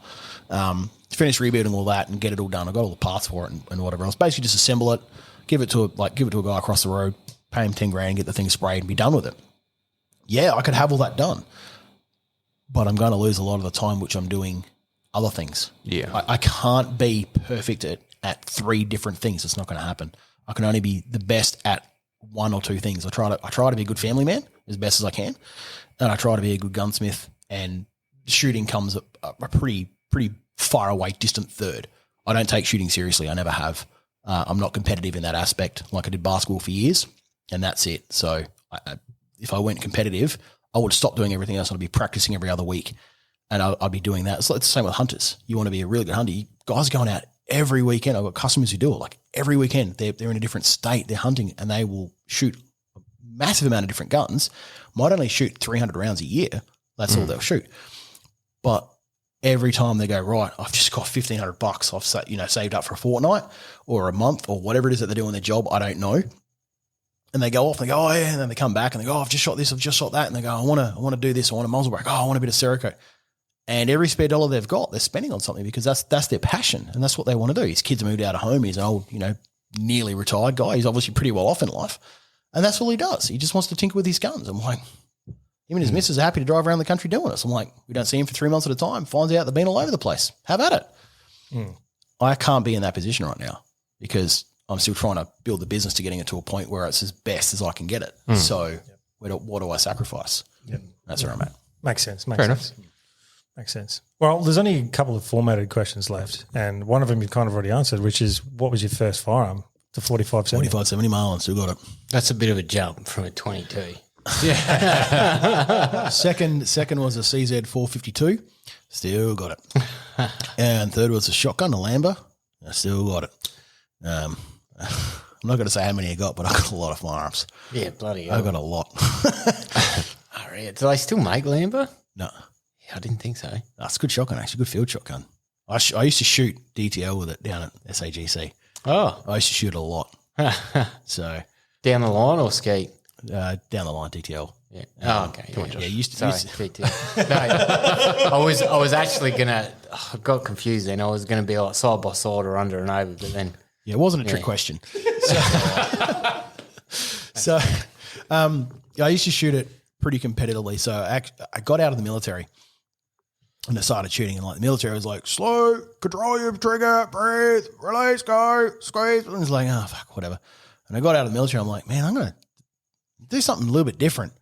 What can I do with shooting? So I got my civvy license. I'm like, I'm going to shoot shotgun. 2 eyes open, move, jerk the trigger. You don't care about breathing. You just fucking swinging the barrel around. I'm like, it broke every discipline I knew. So I'm like, let's shoot shotgun. And I got pretty proficient at it. Like I did pretty well. So I didn't shoot any competitions, but they asked me to quite a few times. I'm like, I never cleaned a 25 run, but I was regularly getting 23s. Like that's pretty much every time I was out, it was pretty much 22 or 23. I had a couple of 24s, but I never cleaned it. I did that for a bit over a year. Oh, man, but there's only so many cardigans and flat caps you can look at on a daily basis. Like cardigans, man. It's like, it's just it breathes. I don't know why. They're generally pretty good dudes, actually. But yeah, I sort of got a bit over it. So got out of that and then got into handguns and started shooting IPSC and got pretty involved in that for a short period of time. As I was getting a dealer's license, and it just was perpetually modifying a gun. Every time we'd go out there and was like, oh, what are you shooting this week? I'm like, oh, you had that last time. It's like, yeah. I'm like, oh, I thought you would have changed it or modified it because you're a gunsmith. Oh. And then the whole custom thing. So I used to shoot Springfield 38 Super Open Major with Seymour sight on it, everything else, 6-inch compensated barrel, all the cool stuff. Some people know what that is. Some people don't. Those who don't, whatever, who cares? Only 270 shooters wouldn't get it.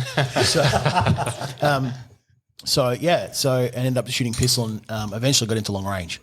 And I found that to be a lot more relaxing and a lot more that's tended to suit to me. So I could go out and shoot long range and really enjoy the sport of just doing that. So I got involved with a few guys who did that, and we're shooting out 2 and 3 Ks pretty consistently with a few other mates as well, some big cartridges and whatever else on private property. Started shooting at a mile, and everyone was like, actually some of the first long range stuff we ever did was like 500 meters, and they were like big targets. And then it's just, no one's going to hit 500 meters. And then like, let's all back up to 600. And then it just sort of went from there. We started putting them out at some crazy distances, and ended up changing property. And you started pushing the limits, just basically as far as we could get the targets out. And that's sort of what we did for a while. So yeah, I enjoyed it. It was good. So the long stuff is good. I find it quite relaxing. You don't have to shoot many rounds. Teaches you to read wind, weather, how it all works. There is a lot involved in long range that people don't expect. There is a lot. And I'm still learning it. So I've taken a break from it for the last sort of 2 and a bit years, mainly because the seasons changed with a lot of people with COVID. We had the bushfires go through all through the southeast and stuff like that. So there was a lot of weird stuff on farms and hay baling and stuff like that. So I didn't get access to our properties and a couple of neighbours as well, where we're sort of doing stuff. So things sort of changed a bit. Getting the projectiles, I was shooting solid coppers. Getting those out of America was a bit of a delay. So yeah, there was some interesting times for a short period there that sort of didn't really help. But want to get back into it fairly soon. I want to do it this year. I'm actually waiting on one more thing, and then I can rebuild one of my guns and go from there. I'll start shooting that long range again. So I want to try to get out to. I want to basically start at a mile, and then work it back out to where I was, and then see if we can further it from there. And Jesus, started a mile. Fucking hell. Miles not that hard. Yeah, you say that, but someone starting out a mile is pretty hard. Starting out at a mile, but okay. So let's break it backwards. So how far have you shot at 22? Oh, the furthest? What's the furthest you shot at 22? I reckon about 600. Oh, I know it's 600 actually, because my range is 600 meters. So. That's a pretty solid shot. You shoot at Rukunga? Yeah, yep. Yeah, it's a pretty solid distance. That's just poking. Okay, now were you shooting at 600, or you actually hit what you're aiming at 600? No, that's just shooting. That's probably the furthest I've ever tried shooting with a 22. I think it was like one round on target in 20. Okay, but you're able to figure out what you were doing. Yeah. Okay, so generally speaking, I tend to say rim fires. It's a bit hard to equate, but I would say anything about 3 to 4 times the distance is what you can shoot in a center fire. So if you're shooting rim fires easily and comfortably at 200 meters, you should be able to shoot 600 to 700 meters pretty comfortably with a center fire. Yeah. So if you're shooting a rim fire at say 500 meters, you should be able to hit a mile. Yeah, right. You'd be surprised. Huh. Yeah, but as I said, that was poking with 20 rounds and a hit. I'm not saying fire for effect, but I'm not trying to say it's like bloody 20 rounds on a 12-inch gong. Yeah. Okay, so go put a CD size gong, sort of like a 4.5 inch, 5-inch gong. I say 200, 250 meters. Hit 10 in a row, you shoot a K, no problem. Yeah, right. You'll be able to hit a K with that. If you see, I have this huge underlying problem. My 308, I can. Not a fucking therapist. Right? but the 22, unless I shoot 22 regularly, I just seem to have this real backwards effect where I get behind it, say after a month of not shooting it, and I'm like, useless. All right. Useless. One of the best things you can do is have someone film you shoot. Yeah. And I'm going to give you boys a freebie. You're probably a trigger snatcher. You snatch a lot. Because when you pull that trigger, you snatch it through and then you pop it off. Yeah. Press, brake, squeeze. Yeah. Or press, brake, hold, depending on what you want to do. So you're going to press it, it breaks, and you squeeze it in. Or you hold it, depending on, whatever the word you want to use is. When you play with the trigger will go off. It'll break, hold the trigger, and you're watching the target. You're watching. You go, right, it impacted. Awesome, that's where it went. I'll release now. Now I'll pull the bolt up and cycle it. Mm. These people who tap the trigger, it's not going to work for you. Rim fires will bite you in the ass. Yeah. So I shot on the weekend with a bunch of lads, and I can shoot when I want to. I just don't give enough shits about it. I really don't. There were 2 stages. I declared halfway through the session, I'm like, I've missed the date. I've screwed up. I just stopped. And they're like, you're still on the clock, dude. Like, this is an NRL sanctioned match. And I still came 5th. And I stopped 2 stages mid-stage. I'm like, I declare. And they're like, okay. Because I just don't care. Like, I just don't take it seriously. Because if I did, I'd just be like one of those arsehole, hyper-competitive, non-stop relentless going for it. Yeah. And I could get up there and like, I don't know if I'd ever win anything. Because I don't know if I'm good enough because, I'm 43 years old. I've probably peaked and realistically, I don't think I'm that good. But, I could probably certainly challenge a couple of people and really be up there. Like, and a couple of club matches, it's generally speaking, I'll let people use my guns and I'll train and I help them through and do that sort of stuff. But I'm just not competitive enough to do it. But if you shoot a rimfire well, you know about it. And the best thing you can do is learn the disciplines because anything that you do wrong, a rimfire will amplify. Yeah. So you just go, it's a lighter gun, I can do this. But if you've got a bad habit, a rimfire will bite you in the ass drastically. And that's why a lot of people get into like 22 like matches, like whether it be 3-position, metallic silhouette or whatever it might be. Even bench resting, like 50 to 100 meter bench rest. If you can shoot a 22 rimfire well, you'll shoot anything well. And the other thing I will say is if you're shooting rimfire and you want to shoot long range, use standards or subsonics. Don't ever use hypervelocities. Yeah. Always use the standards, like, CCIs. Currently, I've just changed to SK long range. I was shooting SK standard plus, which is pretty good, but I've gone to long range because that's what I could get my hands on. But yeah, you definitely want to start playing with things and seeing what you're doing. I mean, my rimfire's exotic. It's worth a lot of money. I built it, so I've got about 10 grand in it. That's I think I've seen it on your Insta. Oh, quite possibly, yeah. That thing looks insane, man. Oh, that slightly metallic-y, purpley looking one? Yeah. No, that was actually a customer's. He won on the weekend. He won with that thing. That was actually a customer's. Yeah. So he actually does work for me part-time, that dude. Oh. So, yeah, it's quite interesting. So he's got normally 22 LRs 16 twist. So he's got a 12 twist in that thing. So it's actually a bit tighter than usual. And there's a lot of extra work that's been done to that thing to make it work. Yeah. But it does shoot like stupid small groups. Bloody hell. Would you recommend putting a tuner on it? Because they're getting pretty popular on 22s now. It depends for the person. I will say if it makes you feel better about yourself. So that's a yes from me. Generally speaking, on 22s, if the barrel is under 16 mil diameter, I would probably use a tuner. If you're looking at like 18 or even 20 mil barrels diameter and you're running like a 20 inch or a 22 inch, you're not going to see a huge amount of benefit. The barrel's pretty stiff. You're not getting a huge amount of harmonics. I've got a 24 mil diameter barrel and I've got a tuner on that thing and I have played with that thing trying to make that thing move. No, I can't find it work. Oh. Because the barrel's too stiff. It's a 22 and a half inch and it's a heavy ass contour and it's a 22 LR. Yeah. Mine's actually a 9 twist. So I had the first prototype 9 twist that came out from Swan Barrels in Australia. I was doing the prototype testing for them. There's another one we're going to be doing shortly that we're playing with. That thing's a fucking laser beam. Like it is scary how good that thing is. However, it does some weird things in wind drift though. Because the bullet's spinning so hard, it actually gets a weird wind drift on it. Okay. So we've actually gone back to 12 twists to actually experiment and play with that.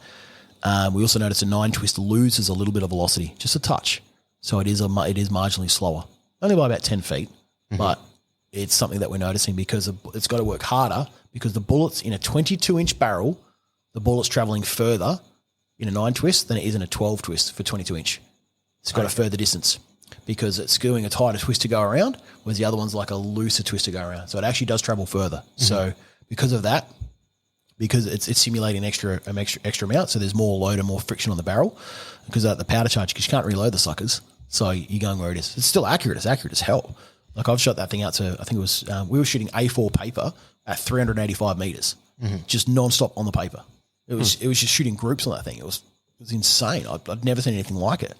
And it worked really, really well. So I'm like, okay, what else are we going to do? So we took it out to 500 and I ran out of elevation I was holding. But yeah, we'll put, admittedly, it was a large gong. Like we're talking like 16, 18 inch gong. So it wasn't small.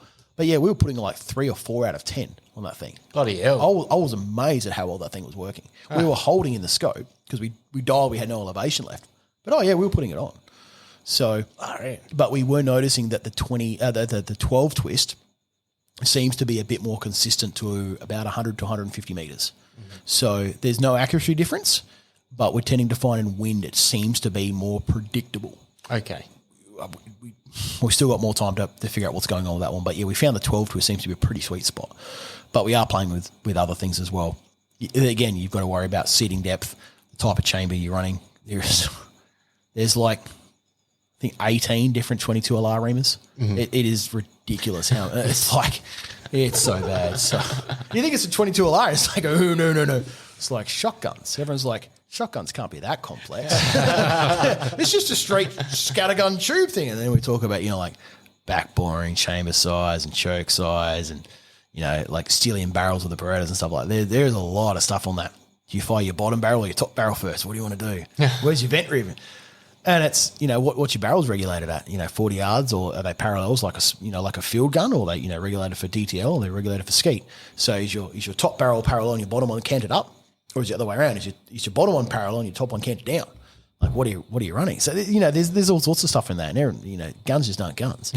And rimfires are an interesting beast right now. Since 1934 is when the 22 LR was pretty much finalised. There wasn't any changes. And they didn't change anything since like 1934. I mean, it was invented way earlier. But there wasn't any development done. The cartridge was the cartridge. Everything was done. The twist rate was the twist rate. And nothing else changed until the late 80s almost. And then, there's a match hammer that came out. It was like the Winchester like 52D, which is a pretty solid, pretty solid gun. It's still a good target rifle to this day. And a few others out there. And there's a whole, Anschutz came out with some fucking amazing cheats for the Olympics. There was some really cool stuff with that. And a whole bunch of other stuff that they came out with. But in the last 10 years, rimfires have taken massive leaps and bounds, huge leaps and bounds in how they work and how they cycle, the types of ammo, the lubrication types, the powders, the primers, the rim thicknesses, the brass thickness overall, the type of nose shape. So there's like flat points, rounds, but it's not just the same round. It's like conical, which slightly changes with BC to some extent. Where the bands are, the drive bands on the damn things. But then you've got all the twist rate stuff, how much you're jamming on the lands, even the radiuses on the back of the chamber. So it all makes a huge difference. So once you start getting into that, you've really got to figure out what you're trying to do. So when you start building custom 22s, which I've done a fair few, it can get complex. Okay. I've got a question. There's a company in the States that have got their new, they brought out a new sort of polymer tipped projectile for the 22. I think it's like complete ammo, but that's the outstanding thing that I can see and I've read on it. Yeah. Do you think that'll work or not? Sure, why not? Okay. Why wouldn't it? Well, we've got polymer tipped centerfire cartridge projectiles. I mean, we've got the Nosler, the Akibons, we've got the Hornady ELDs, Sierra tip Match Kings. Yeah. And the Hornady FTXs have been tipped for goodness knows how long. Yeah, so the 22 LR ones, that you're talking about the full poly ones, that CCI, I think they call it CCI pink label or something. Oh, I can't remember. And that's it's sort of like this weird maroon looking, like full non-lead projectile, basically. You talking those ones, or are you talking just the polymer tip ones? They're just a polymer tip. I haven't seen the full plastic. Yeah, it's like super hard, dense plastic or something. It's not. Someone can look it up and they'll find it and they'll tell me I'm wrong, and because I haven't dealt with them. I haven't seen them in Australia, so I can't play with them. But they came out with it was like the how they've got that full, Barnes full copper, lead free. It's one of those projectiles. They've got a full lead free one. The polymer tipped ones, again, I haven't played with them. I've seen photos of them, but I haven't played with them.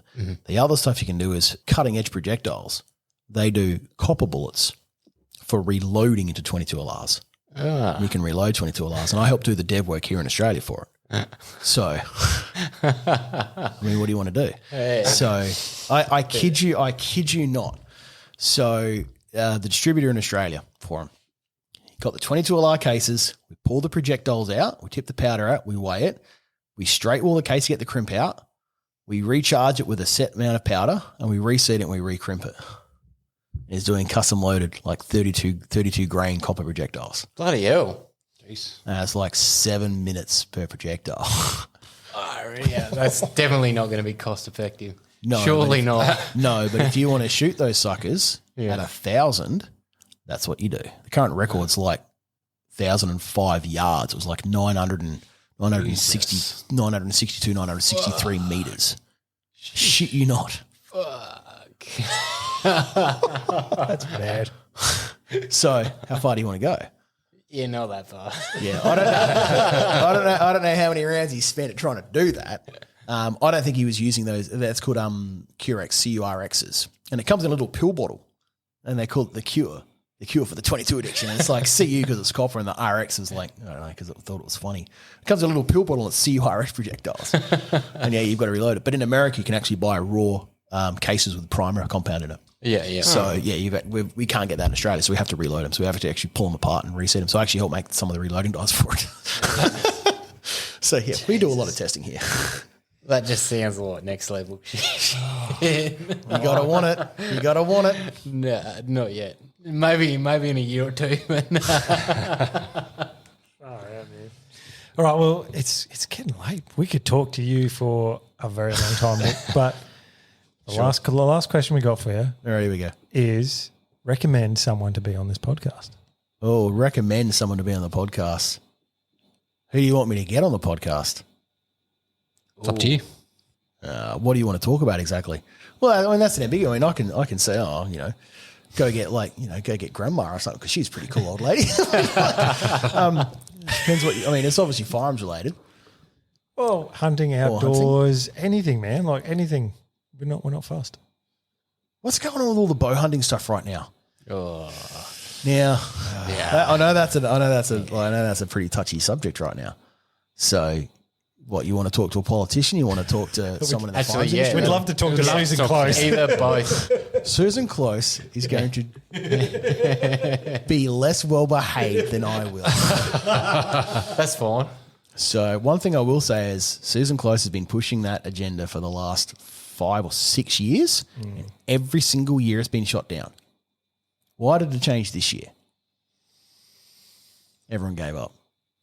They thought they'd knocked it down. We just don't have to do it anymore. It's never going to get up. Everyone gave up. Yeah. Strike when the iron's hot. Yeah. So, yeah, it happens. It's unfortunate. I don't think I've got no connection to Susan Close, but, I know a few other people. Polly or anyone in the firearms branch, I don't know. We'd have to be on our best behaviour for that. I know. I can reach out to a certain person who was an ex-politician who was a former deputy leader of the opposition party and also an ex-police minister, Dan Van Holst Pelican. Shooter? Yeah. Shooter. Ah, Cool. that would be pretty good. He was That'd be from a the good Port Augusta electorate, Sturt. Oh, yeah. And he was going to be taking over Mr. Marshmallow, but he actually, they lost and he stepped down from the party. So he was actually voted out because he lost the Sturt electorate. But he's a wonderful guy, really, really nice guy, ex-basketballer. Yeah. Pretty cool dude, actually. Yeah. But he does have a license, so I can reach out to him. I can one. ask him. Yep. Perfect. Sounds good. Yeah. We'll take that. Let's go down the politics road. See how far out of your depth you can get. I do know and can contact our current premier. Really? Yeah, I used to work with him when he was police minister. So I actually sat on the committee with him. Well, that would be even better. That would be harder. I don't have a direct line to him, but I can contact him. But I think you'd have a I media would- clause, surely. I think you would unless you're 5AD. I don't think there's never going to be a contact there. But no, Pete's actually not a bad dude. He's actually a pretty cool guy. He's actually quite nice. He's a pretty cool dude actually. So he was when he worked in the firearms branch. So when he was the police minister, he's actually a pretty nice guy, pretty level headed. He's not pro or anti firearms. He doesn't have a firearms license to my knowledge. Yeah. But he was very level headed. He always took things at a very square attitude. It was like, well, this is in pros, this is in cons. Let's weigh them up. He never carried an agenda. He was actually a pretty fair guy. Yeah. So I'll give him that. So, yeah. But I mean, I can definitely reach out to him, but I'm not going to because he's got plenty of other things to worry about. Yeah. But I would say people who are no longer in politics would probably be the more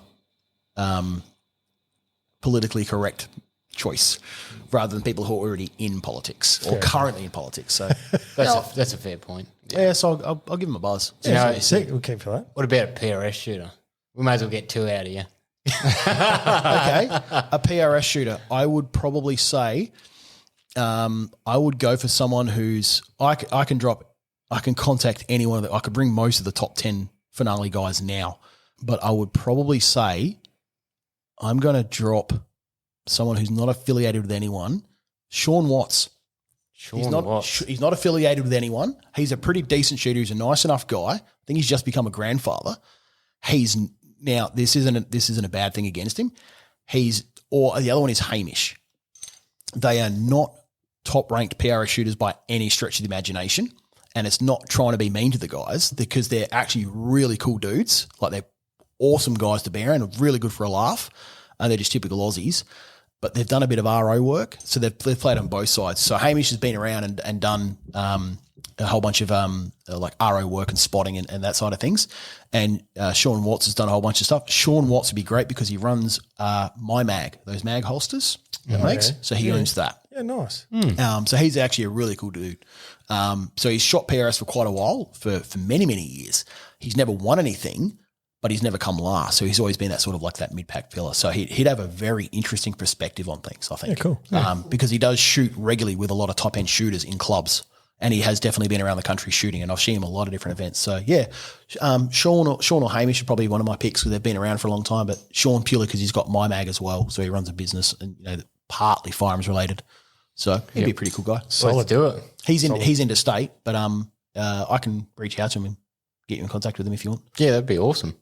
Yeah, bloody oath. Nice one. Sounds man. good. Cheers. Appreciate it. Well, we've got to say a big thank you to Nick for giving up your time. It's getting late now, but we've had fun, Caleb's man. getting tired. I'm You can getting see tired, him but I'm getting tired. We've had fun, man. We've had a lot of fun. We could, like I said, we could keep talking for hours, but It's fine. we'll have to do it another time. Sure. if you want to do it another time, you know where I am, or we can catch up somewhere else. Exactly. Well, how can people get a hold of you if they'd like to have some work done or just see what you're about? Or Nah, pool's closed. They can find us on all the cool places like Facebook Ignition Customer, ICEng.au, whether it be on Insta or Facebook, or just our website ICEng.com.au, or they can find our details on that and just hook us up. Just type in like bearded gunsmith on any search engine, you'll find me. Pretty easy. Just go loudmouth gunsmith Adelaide. You're like, oh, that guy. Yeah. Pretty easy to get a hold of, man. You'll find me. nice. All right. Well, we'll leave it there. We've got to say a big thank you to you, man. It's been great. Oh, hang on. We haven't finished yet Why not? because I got a question. Oh, hello. Now, so you guys hunt, all right? And you're all about the hunting. But obviously you guys, I would say you're like competitive in some aspect because a lot of my customers are competitive because they're comp shooters. Yeah. So you compete about the trophy sizes and everything else like that. Or how often you hunt. If I'm winning, I'll compete. Yeah. So have you guys used anything like going to a gun range and using that as a background to go out and become a better hunter? Or do you think there's validity in going to a gun range and going to a competition and shooting and then using that as a method for going out and hunting better? Yes. PRS is a prime example, 100%. to be honest, because of the disciplines in different positions. Yeah, but is there something that it's not something that, because like I work with hunters who came into PRS going, oh, like this is going to be weird. And they said they are like tenfold better shooters from it.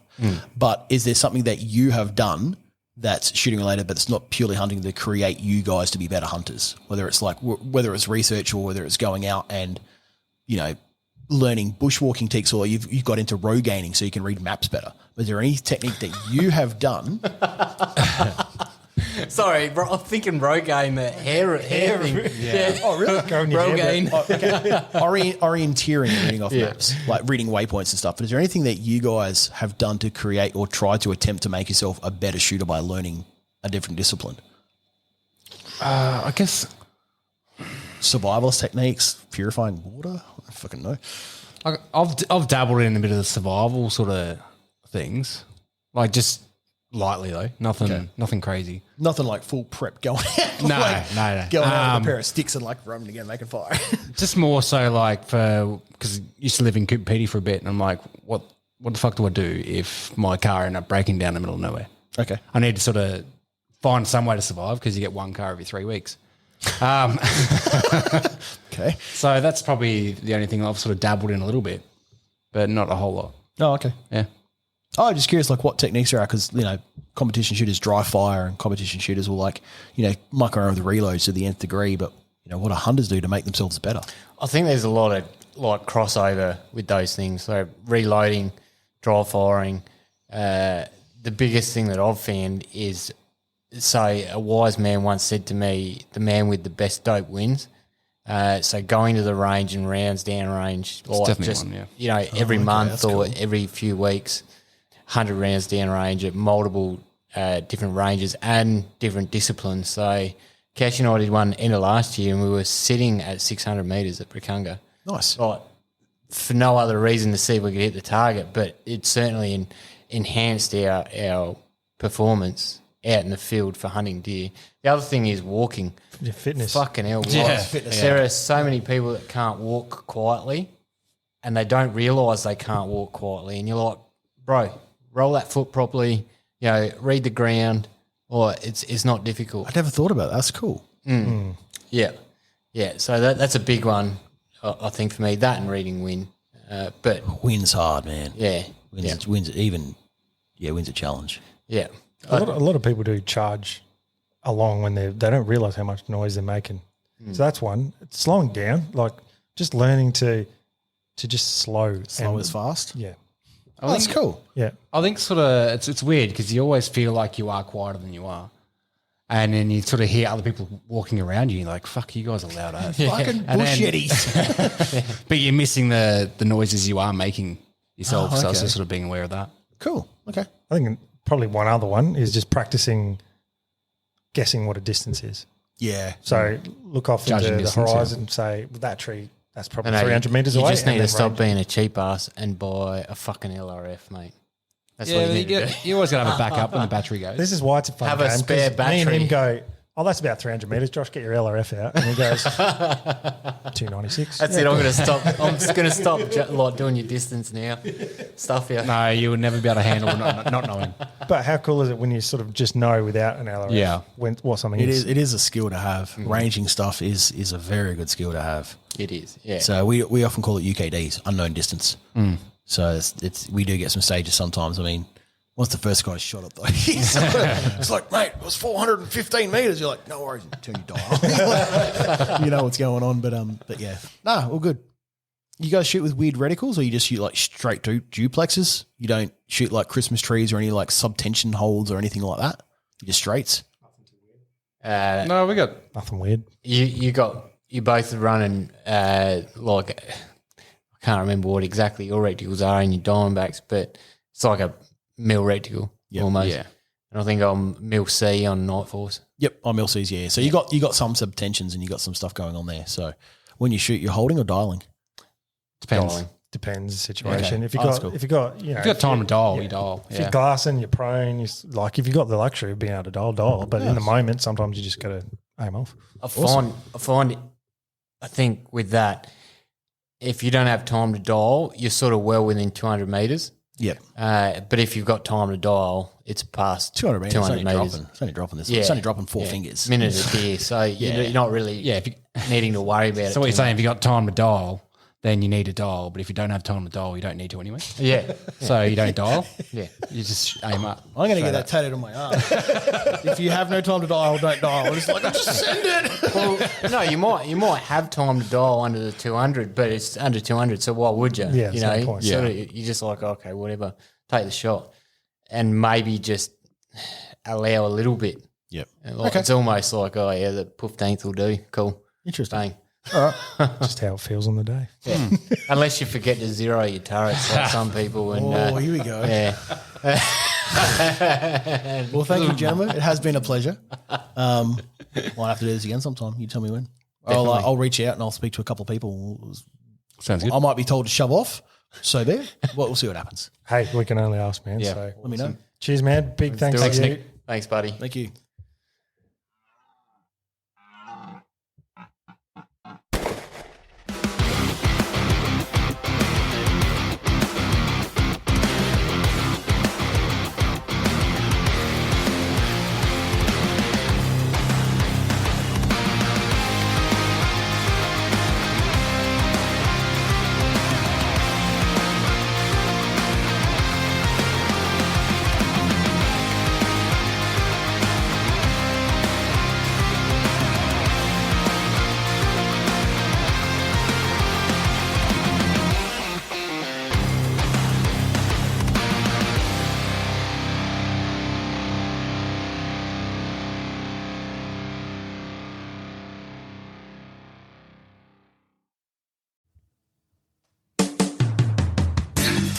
G'day, dude and dudettes. Josh here.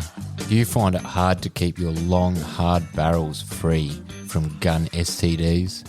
Maybe you need a clean out of your bore.